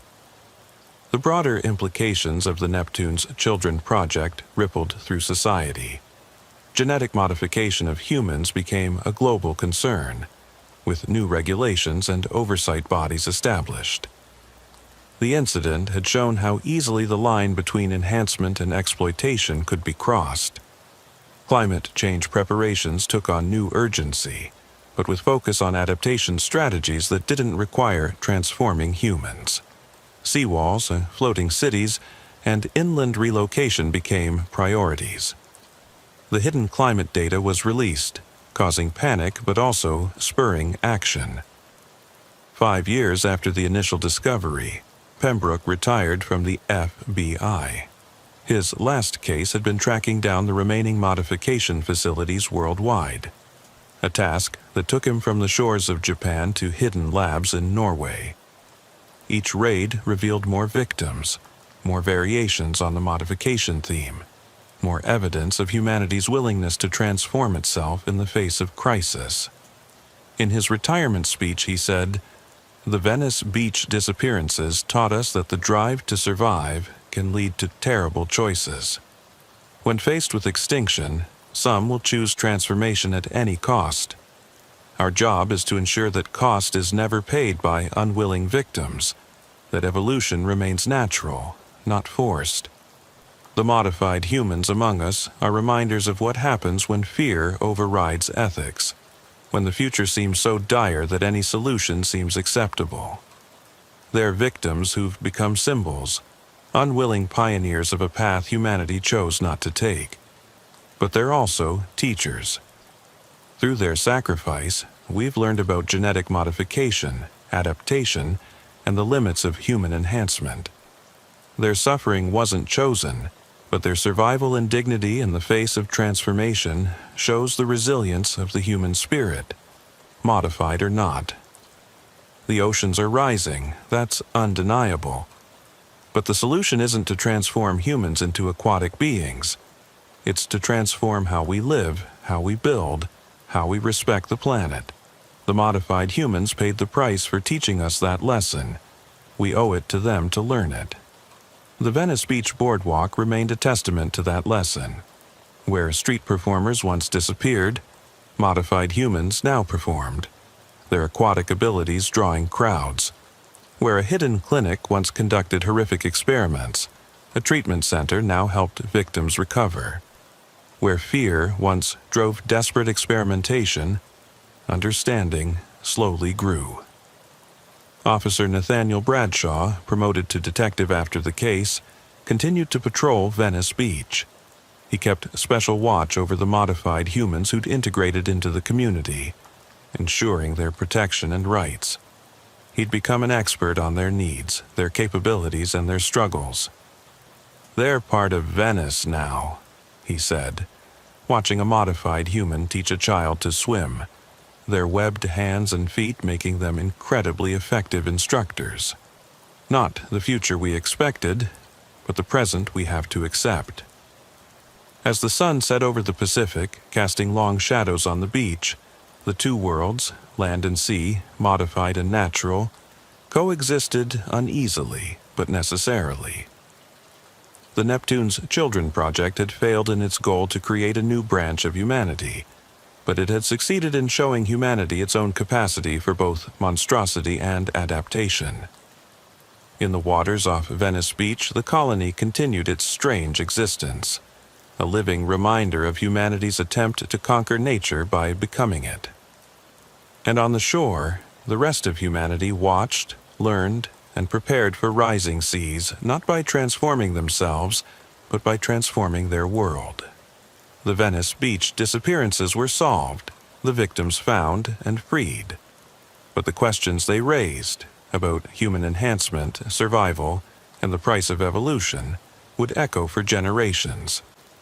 In trying to create the future, Dr. Morrison and his followers had instead created a warning that in our rush to adapt, we must not lose what makes us human,